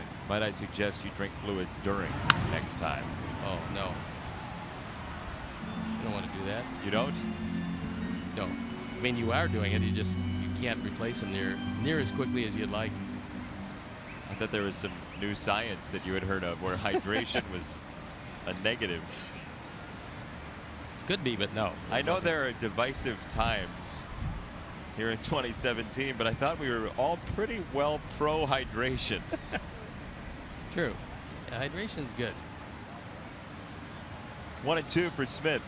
Anderson runs, pitches inside. Perez is high with the throw. Anderson steals it.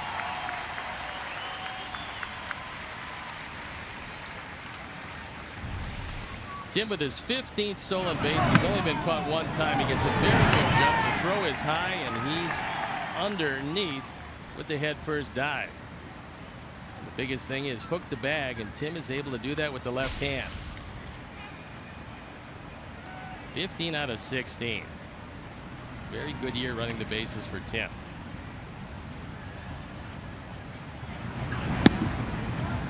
Three balls, 2 strikes for Kevin Smith. 89 pitches for Kennedy so far. We have had no reason to ask what the bullpen can do for him. No, the bullpen has been up and going this entire inning just in case he needs it. That was down the middle, and Smith made it pay into right field. Anderson gets a late stop sign. He says you can't take the save.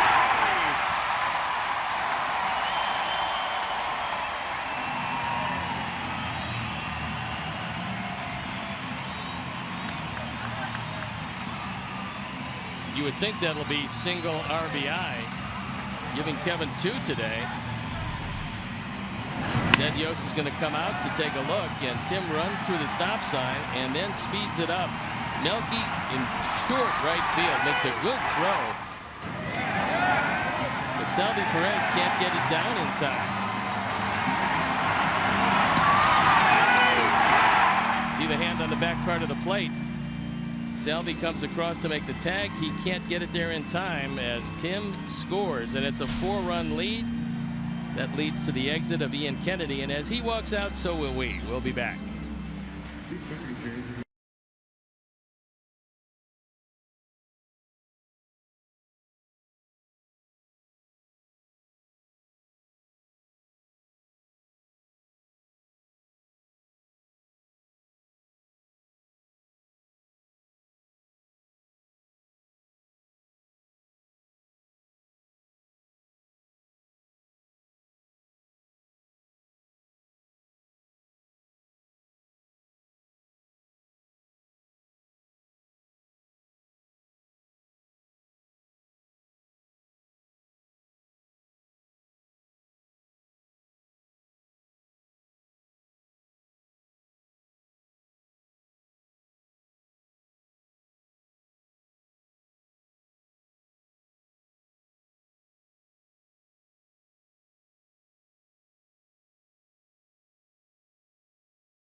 Kennedy is done. Kevin McCarthy comes on for the 31st time. He's 1-0. His ERA is .290. He inherits Kevin Smith at second base, trailing by 4. Left-handers have really hurt him, and that's how Ellen Hansen will face him.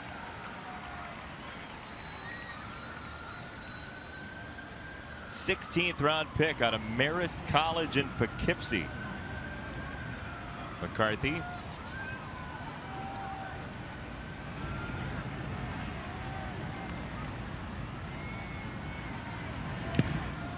Alan Hansen has been taking an aim at that first pitch a couple times today. He's 0 for 2.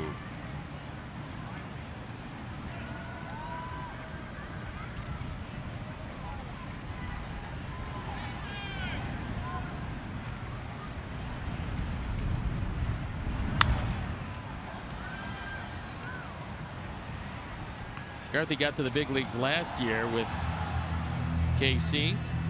Wasn't here long, just 10 appearances.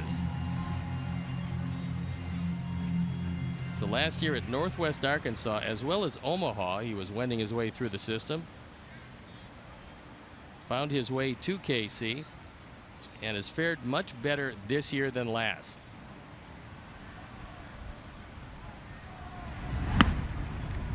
Hansen checked his swing. Count now 1-2.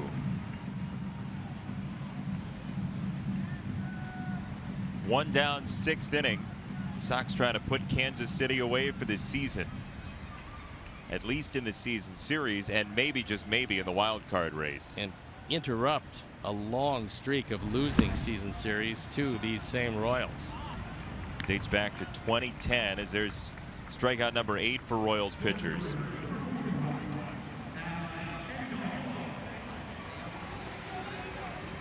And yes, this season didn't go the way you'd want if you wanted 100 victories for the Sox. That's certainly true. But if you beat up on the Royals a little bit, you finish ahead of the Tigers, there's a feeling of at least somewhat redemption after some seasons the last couple of years in the Central that haven't gone as well as planned, as Melky makes the catch for out number 3, and the inning's over. Sox get another on the Smith RBI. It's 5-1.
Face each other again in another preseason battle. Coverage is going to begin at 6:30 on Thursday on CSN Plus, or stream at csnchicago.com or on the NBC Sports app.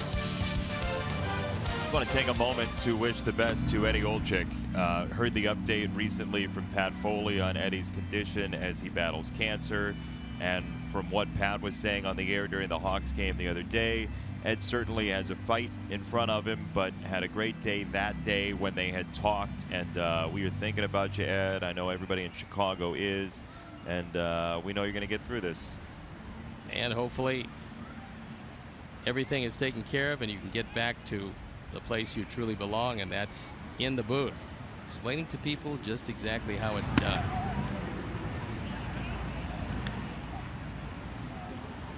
Ball number 1 to Mike Moustakas here in the 7th inning. Sox lead 5-1 behind another gem from Lucas Giolito. 6 innings of 1-run ball as one defensive change. For the Sox, Reimer Liriano in for Alan Hansen.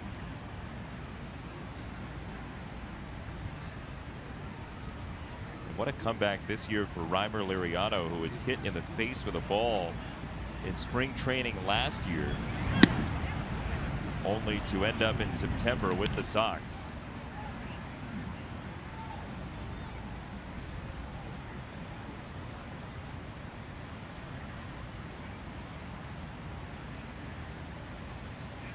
Three and 0. There's a strike. 3-1.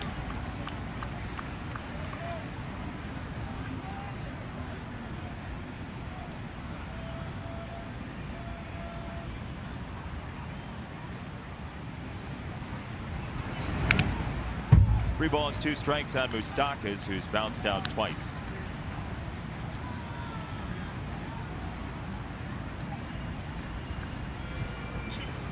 Both ground balls hit right at Yolmer, who was the only man on the third base side of the infield.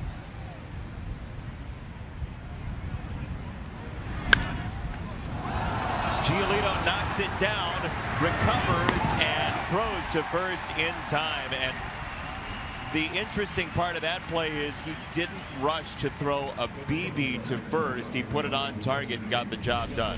Well, as soon as he located the ball, he realizes that he's got some time with Moustakas running. So he goes and makes the play. And you're right, no panic whatsoever. As soon as he was able to locate the ball, he realized he had about a step and a half of time left, and he got it over there and got the first out. Another brief glimpse into the calm of Lucas Giolito on the mound.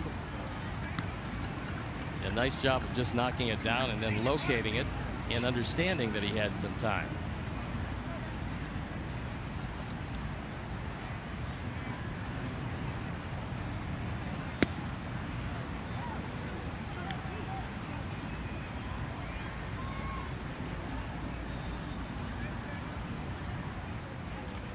Danny Farquhar is throwing in the pen.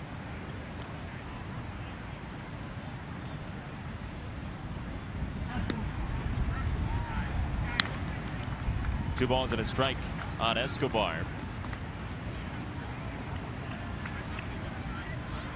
95 pitches now for Giolito.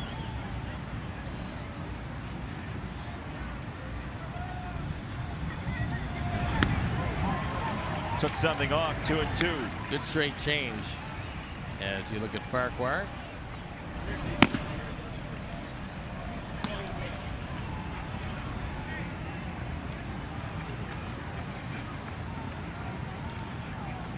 Two balls, 2 strikes. Giolito as it hit in the air. Shortstop Anderson, 2 down. Sox defense has been thrilling today. This one from Yoan Moncada down to the ground. That's become routine for him. Then Engel with the shift on and a laser that could have been 2 bases otherwise. And finally, Tim Anderson circling, and a nice scoop by Davidson at first.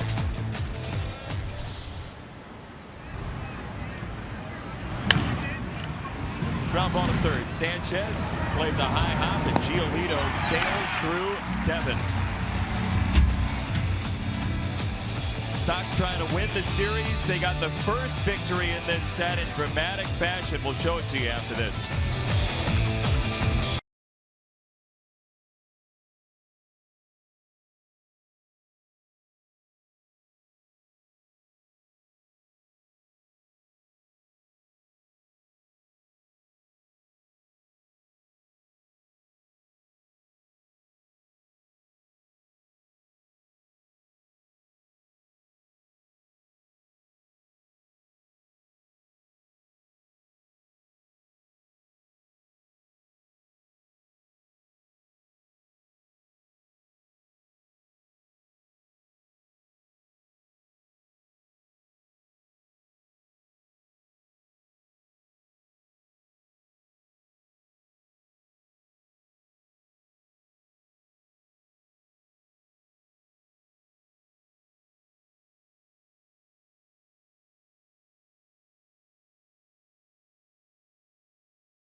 Line to right field. It's a base hit. Avi stumbles. Merrifield's on his way. Throw to the plate is in time. He's out.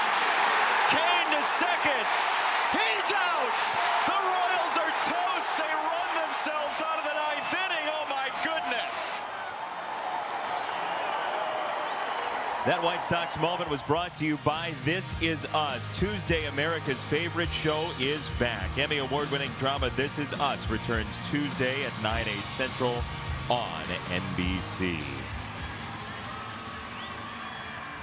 And Lucas Giolito, who is from a film family, I believe This Is Us was one of the shows that he mentioned in spring training that he likes to watch. He is a connoisseur of entertainment, and he's a connoisseur of outs. 7 innings, 1-run ball for Giolito today. And one of the most impressive parts of this performance is the fact that, once again, as he's done a few times, he has not walked anybody. So even when he's gotten behind, he's made some pretty good pitches. And his offense has helped him, so has the defense. So here's Yolmer Sanchez, who doubled in Adam Engel in the 5th. Yolmer, a base hit. Yolmer, earlier today, he was sitting in the clubhouse at his locker, and one of the clubhouse guys walked over to him to ask him to sign a baseball. And I happened to be sitting there watching him sign the ball, and he signed the ball Carlos Sanchez. I said, but didn't you change your name to Yolmer? He said, yeah, but I still sign as Carlos. But he didn't change his autograph. That's true. There's other paperwork for that. Yeah, you can change your name, certainly, but, you know, changing your autograph that's a big step. I think it's really interesting. His given name is Yolmer. He changes from Carlos to Yolmer, the family name, and he kept the autograph. Year, by the way. Yeah, as Yolmer, he's had a much better year than Carlos ever had. He is really the new and improved Carlos turned Yolmer Sanchez. There is no doubt.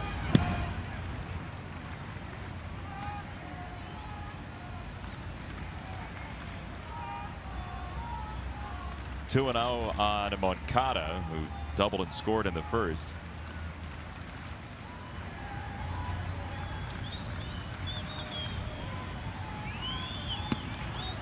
Two and 1.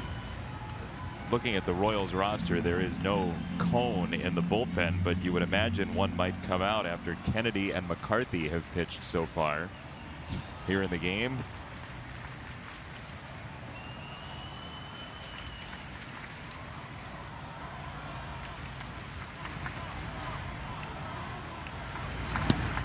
Three balls and a strike on Moncada.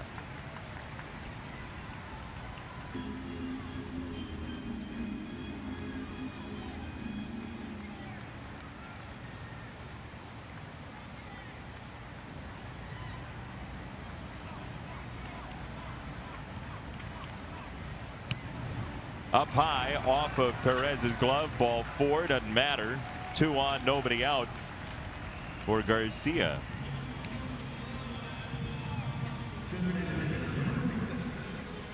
Shadows now starting to creep across home plate, and if you have the lead later in the ball game this time of year, it's a huge advantage. As you see, the shadows start to creep across ever so slightly, but that's going to decrease the visibility as we move along.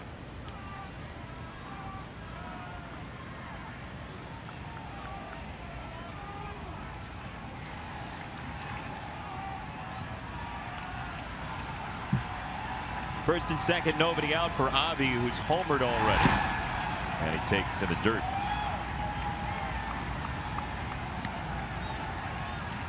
Kansas City pen going once again.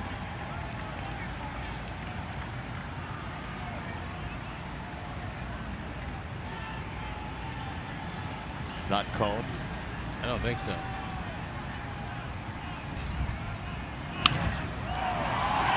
In the air to right field. Melky is back, and that ball slices into the corner. That's a fair ball for Avi Garcia.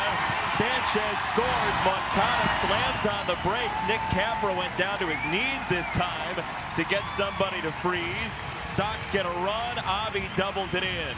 Well, Avi was heading to third base. That's the best part of this, is that the Royals did not check the back part of this running tandem. As had they'd have thrown behind Avi, gotten him out easily, but Yolmer scores. And this ball slicing into the corner. So Melky trying to locate the ball. He could not pick it up, but it is in fair territory. And that's 3 driven in for Avi, now giving him 80 for the year.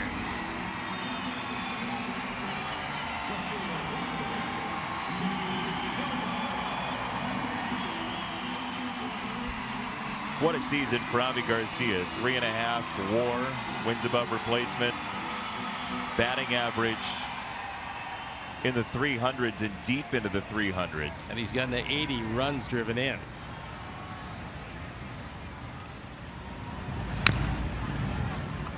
Foul ball from Nicky Delmonico, who was on in the first inning with a walk.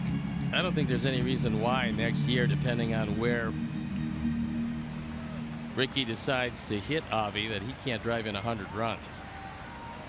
He's going to get close this year, in a year where this team had a lot of moving parts all season long because of the rebuild. You would think he could get to 100.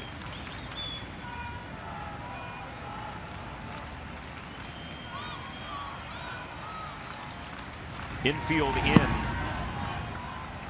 And a season whose hopes are dimming for Kansas City by the White Sox run. Mike Morin, the Kansas City reliever, getting ready.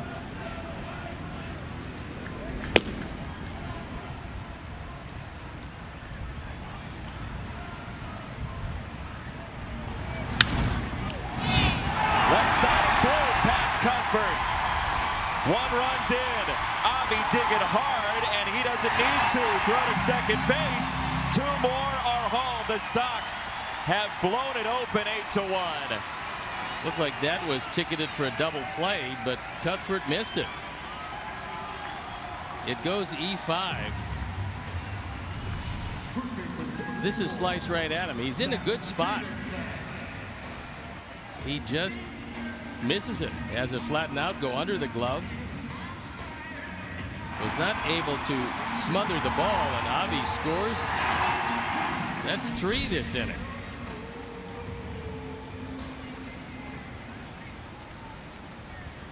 Still nobody out.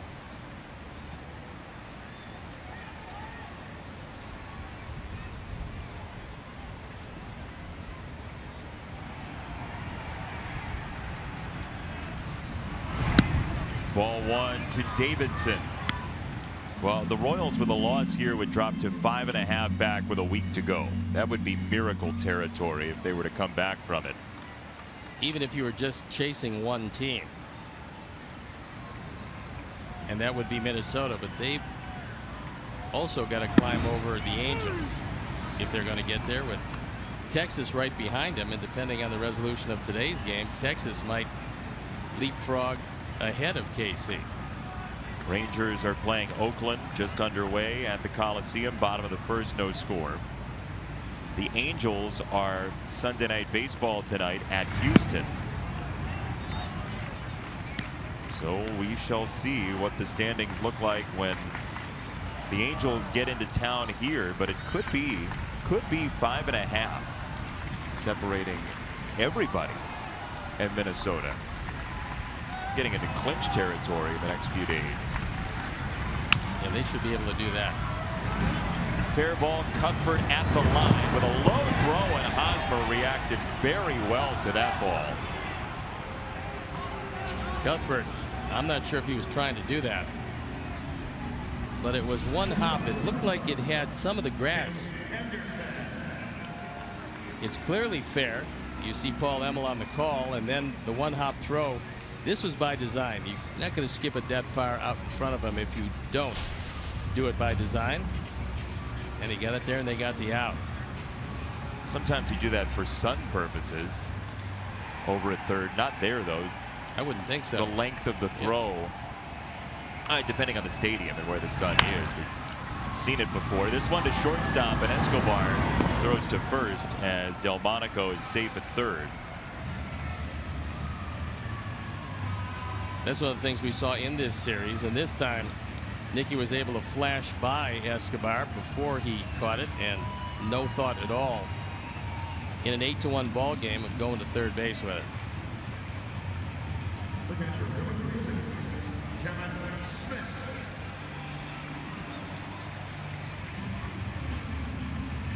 Kevin with a very strong year and a big day today. 2 for 3, couple driven in, and he scored one to this point.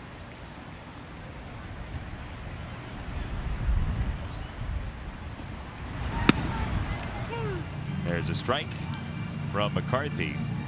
Sanchez singled, Moncada walked, Avi the double, Delmonico reaches on the error, and 3 runs home in the inning for the Sox.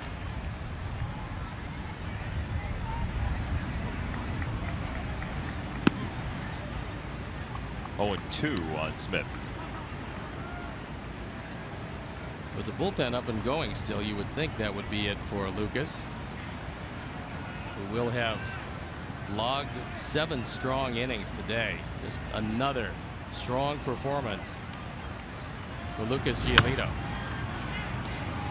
Back to the mound, and Smith plays an impromptu game of tag with McCarthy. Sox did the same with the bats. 3 runs in the inning, 8-1 for Giolito.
.com. eClick is located in Chicagoland, is rated A+ by the Better Business Bureau. eClick lending, boom, your mortgage just happened.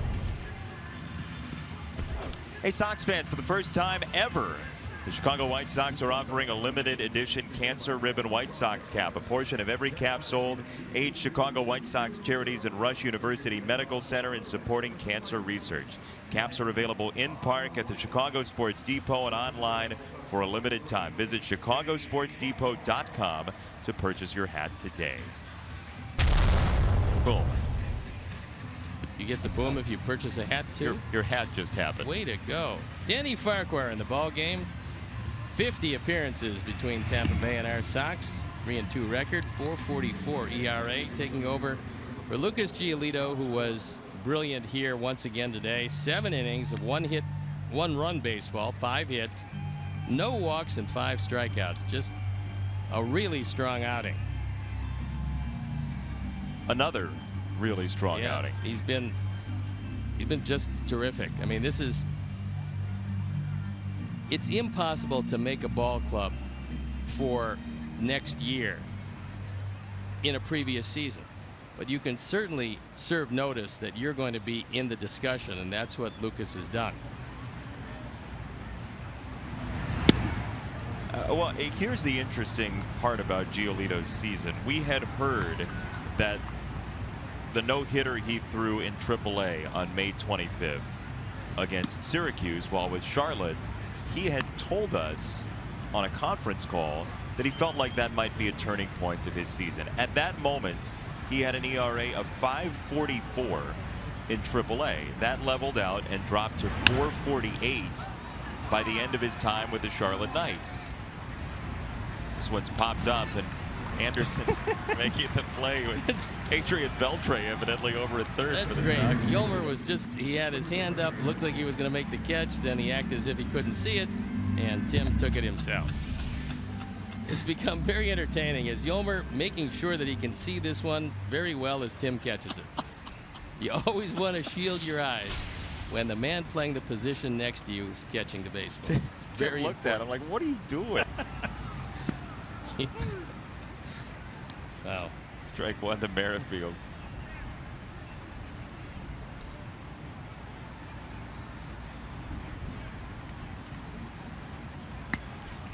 There's ball one, 1-1 on Merrifield. But on Giolito, his ERA dropped to 4.48, so a full point down from back in May. And rarely do you see it when somebody says, I think this is the turning point. And it actually becomes one.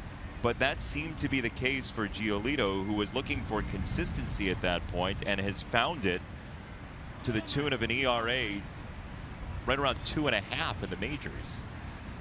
It looks like with his motion, as solid as that motion is, he's not going to have a lot of control issues because he seems to be able to repeat his motion consistently, and that's really the key.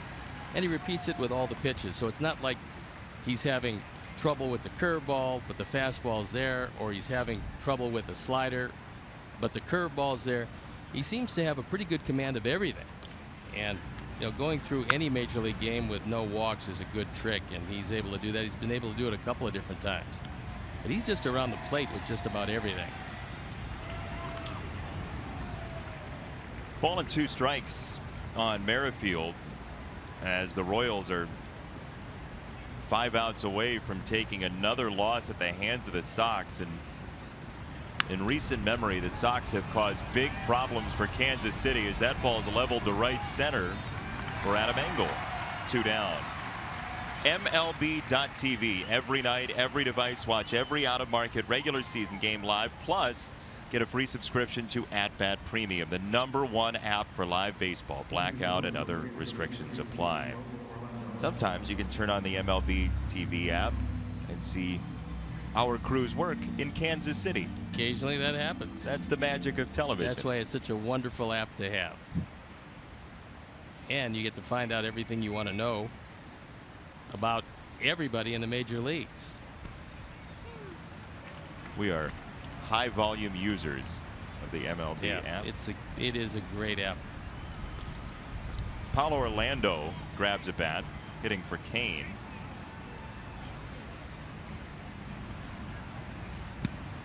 And he's down 0-2.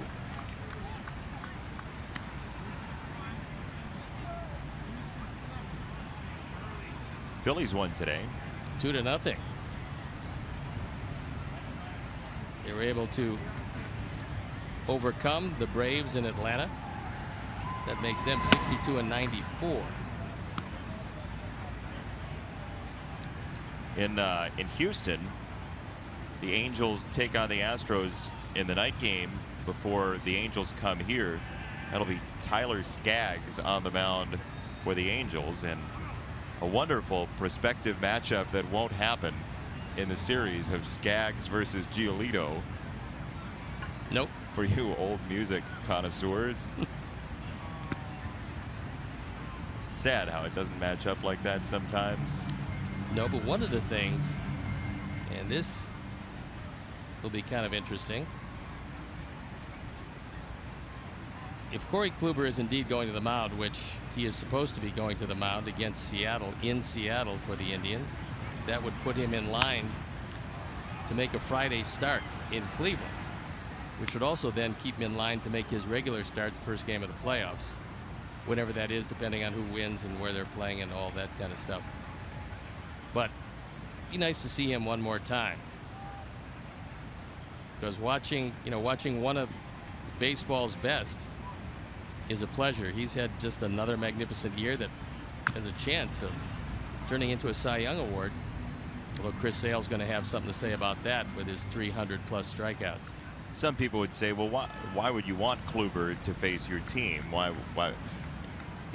Greatness is fun to watch, yeah, regardless. Look, if the Sox were in it and that series were a defining series of the year, you might not want to face Corey Kluber if you had a chance to not see him.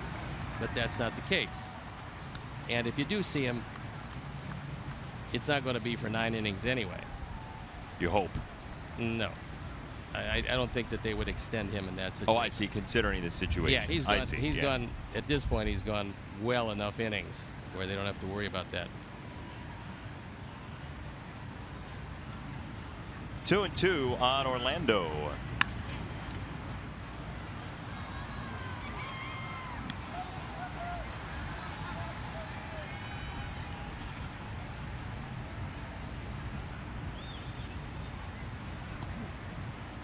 Danny Farquhar with 2 air outs so far. A pop out to the left side of the infield and a fly out to center. Right field and deep. Liriano back at the warning track. Liriano in the corner with a leap after the catch to stabilize himself and end the inning. Reimer Liriano adds to a defensive reel today for the Sox.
Thanks, Sierra. We got a new pitcher in the ball game, and it is Mike Morin. On for the 14th time, combined between KC and the Angels, and there you look at the numbers and the record. And we've got some wholesale defensive changes. We'll get them to you. We have all of the defensive changes in the world. Yeah, there's a whole lot of them. Welcome to Glendale, evidently. In fact, I don't know that we had this many substitutions in one inning in a spring training game this past March that we were doing. Well, Cuthbert is still in the game. Okay. So from your initial score sheet, you got Cuthbert.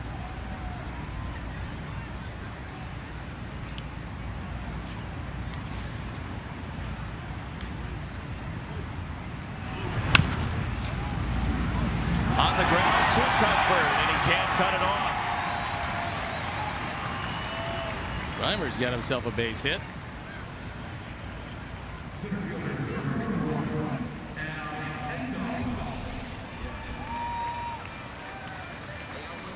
Schessler's not having his best defensive day today, but this is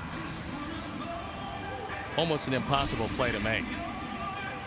So Reimer is aboard with his first hit in his only at bat.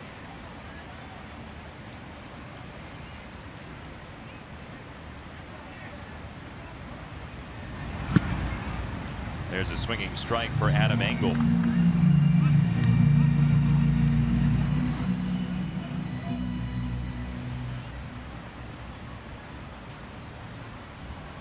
Sox trying to put away the Royals in the season series.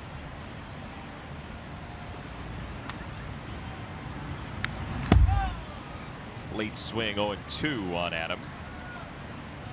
That 4-game set with the Angels starts tomorrow.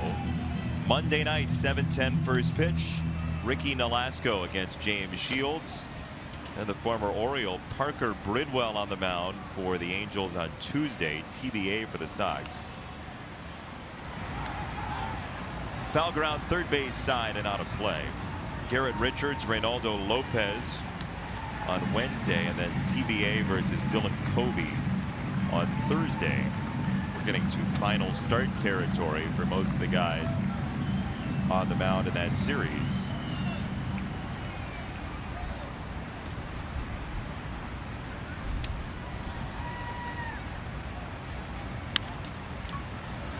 On the ground, Mondesi to Torres on the fielder's choice. No double play. Hey, Sox fans, you win with Papa John's Pizza all season long. The day after the Sox win, you get 50% off your entire online order of regular menu price items only at papajohns.com when you use promo code SOXWIN. Valid at participating Papa John's locations. Better ingredients, better pizza, Papa John's.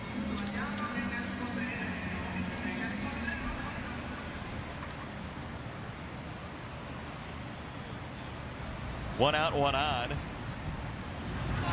And Yolmer Sanchez gets out of the way of ball one. Here are the defensive changes. Please grab a marker. Cuthbert gets his name just because everybody else had one. He stays in. But he, by the new collective bargaining agreement, does not have to have his name hanging over his head for the entire 2-inning span because he started the game. Everyone else, deal with it. He has established his position at third, and he's not leaving. So Lair, Orlando, Bonifacio, Mondesi, Torres, Moss, and Gallagher, welcome to the game. We'll have a split squad game coming up on Tuesday. Mike Pelfrey loosening in the pen.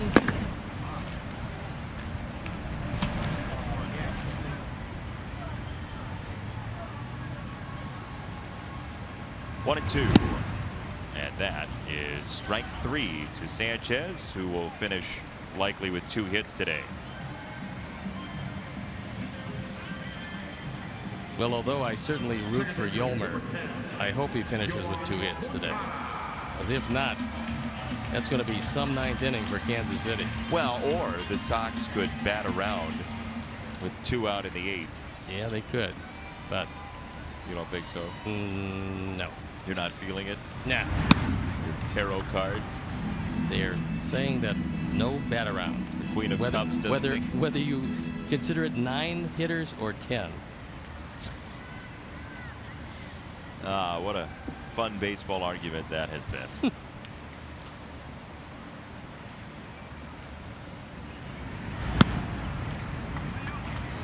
A little bit low, 2-0. According to Chad Whitson, the plate umpire.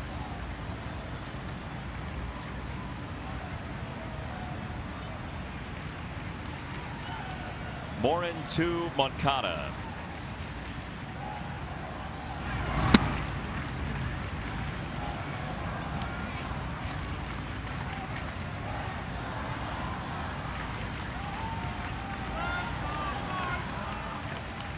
Three balls, no strikes.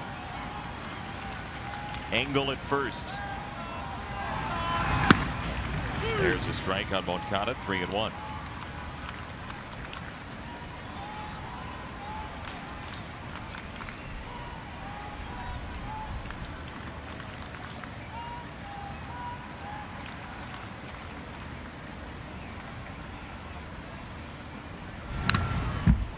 Fouled away, 3-2. The Dodgers are going for win number 99 today. Thought that might come earlier, but they went on that long losing streak. And still very likely will get to 100 wins. Yeah, that's a good solid baseball team. They have very few weaknesses. But a short series, anybody can beat anybody. The shortest of short series are coming up to start the playoffs, the wild card, with the one-game playoff essentially to get into the divisional series. And there is a fan absconding with a souvenir. Steps 3 by 3.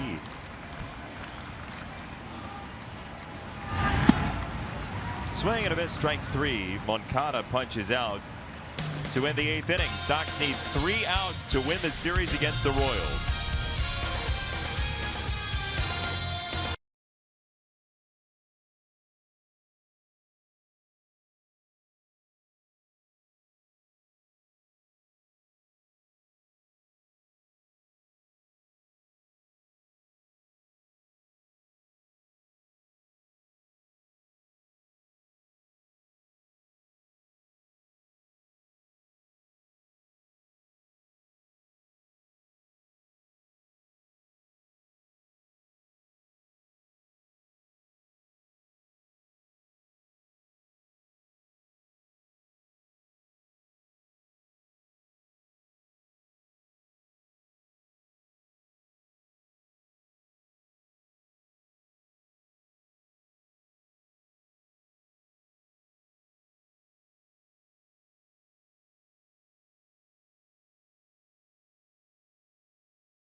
Time brought to you by Miller Lite. Here's our Miller Moments, and it is the day for Lucas Giolito, who was just brilliant today. Giolito went 7 innings, gave up a run on 5 hits, didn't walk anybody, fanning 5. And he was masterful from the start of this ball game to when he exited after his 7 innings of work. And Mike Pelfrey comes in the ball game. He's on for the 32nd time, 3-11, ERA a bit above 5.5, and he's trying to nail it down. He'll face Bonifacio first, with the mega changes for the Royals defensively.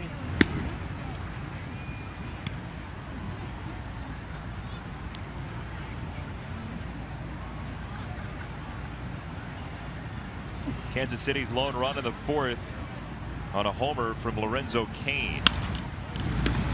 Line to 3rd, Sanchez, 1 down. To want to see that good, nice first out. Line drive right at Yolmer. He makes the play rather easily and puts it away. Brandon Moss getting his first opportunity to swing the bat. Hosmer ends this one at 1 for 3. Got Gallagher in the on-deck circle, who came on to catch for Perez.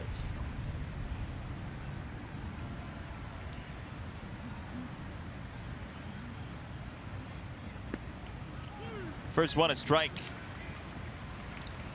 from Pelfrey to Brandon Moss. Big power bat. Usually the DH for this team. And he swings over the top of that breaking ball. 0-2.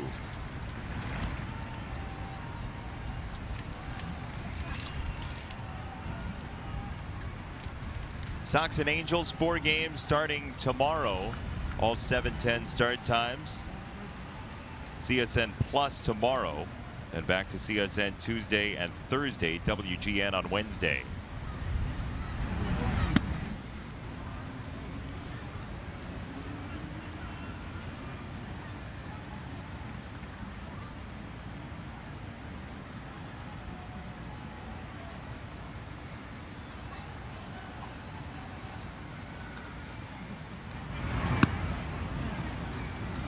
Two balls, 2 strikes. Tried to drop that hook over the outside corner, but missed a bit wide.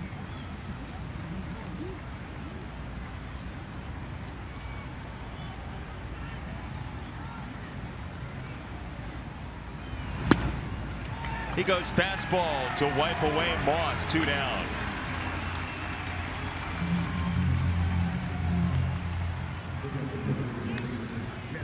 Sixth strikeout for White Sox pitching in the game. And here comes Gallagher. This is a man we've been looking for all day. Out number 27. Brief time, a 300 hitter, Cam Gallagher. As Pelfrey feeds over strike 1.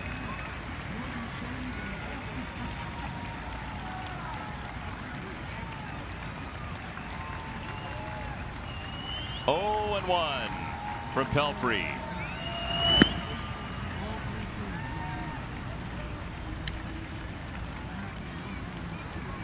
The Royals wouldn't be completely eliminated with this final out, but it would be very close. Yeah, they would need a major, not even a minor miracle would get it done. They'd need a major miracle to get it done.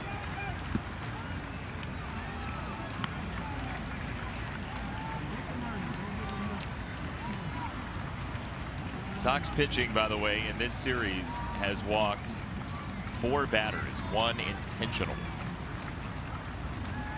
Command has been good. The Royals have been swinging early, as that one's a little bit high, according to the plate umpire Chad Whitson.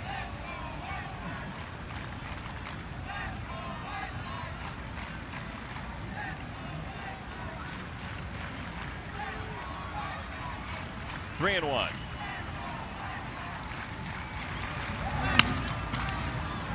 On the ground, up the middle, Moncada is there, and the game is not over. It's wide. Matt just couldn't see the ball.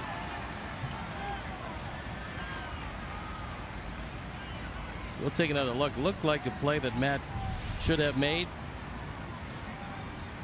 Flip from the side. I don't know how that's E4. I think Bob should take another look at that. But for the time being, that's what it is.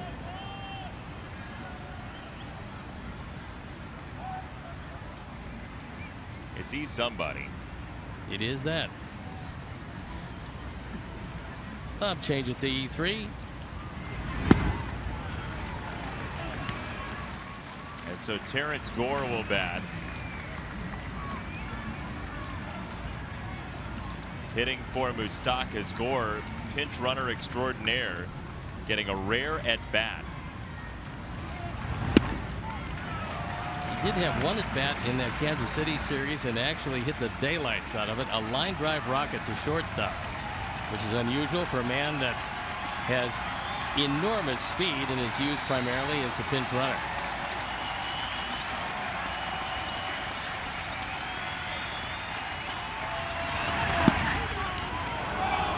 Just inside, 1 ball, 2 strikes.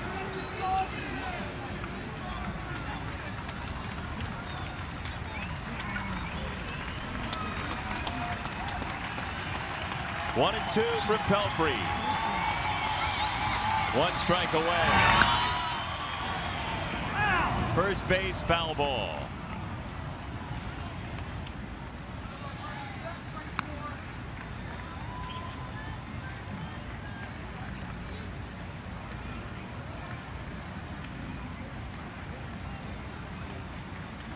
Sox are trying to close out the Royals, who just didn't have enough this year, barring a wild comeback down the stretch. 1-2. Swing and a miss, strike three. The Sox take the series and the season series from Kansas City. So the reign of terror, which started back in 2010, is over as the Sox take the series from a team that has given them all kinds of problems, and they win the season series 10-9. So Lucas Giolito goes 7 innings, gives up 5 hits and 1 run. He strikes out 5, and for the second time, he holds Kansas City down with the exception of 1 solo home run. I thought he was just great today, and he's shown conclusively he's going to be a huge factor for next season. One of the strikeouts from Giolito. Didn't exactly coast through 7, but pretty close to it. He was in command from the start of this game, and nothing changed as he went through it. He just had really good stuff today and used it very well. And anytime you don't walk anybody, normally you're going to be in pretty good shape, especially on a lively day at the ballpark, and it was lively today. Got the old spray bottle treatment there. So the Sox beat the Royals and stand in the way, and certainly a team effort this season to beat Kansas City, Major League Baseball wise, but the Sox have had a lot to say about why Kansas City isn't in that wild card position. And now they'll have a chance to do the same with the Angels, although they might be close to eliminating themselves if they don't win today. They've already lost the 6 games in a row, and they play tonight. So what a day today, a good day, and a great way to end this particular series with Kansas City. And this guy's part of the reason for it. Lucas Giolito, 7 innings, 1 run. What felt good for you today out on the mound? Just kind of setting the tone early, throwing a lot of strikes. You know, Smitty called a great game back there. I don't think I shook off 1 pitch. The defense setting the tone early with Yost play in the first, and then Engel chasing that ball down in center. You know, just a good day all around for the team. So, yeah, it felt great. And Lucas, it's got to give you a good sense of confidence when the team plays as well defensively as they did behind you today. There was at least 3 that we saw, just magnificent plays by the defense. Yeah, the defense was unreal. Like I said, Engel, you know, the outfield covering all the ground, infield making amazing plays. Also, TA chasing some balls. You know, the whatever they are. I mean, just everyone doing a great job. So, you know, when the defense is playing like that behind you, it becomes easy. Just go out there, fill up the strike zone, and let them work. When did this season really turn for you for the best as it stands right now?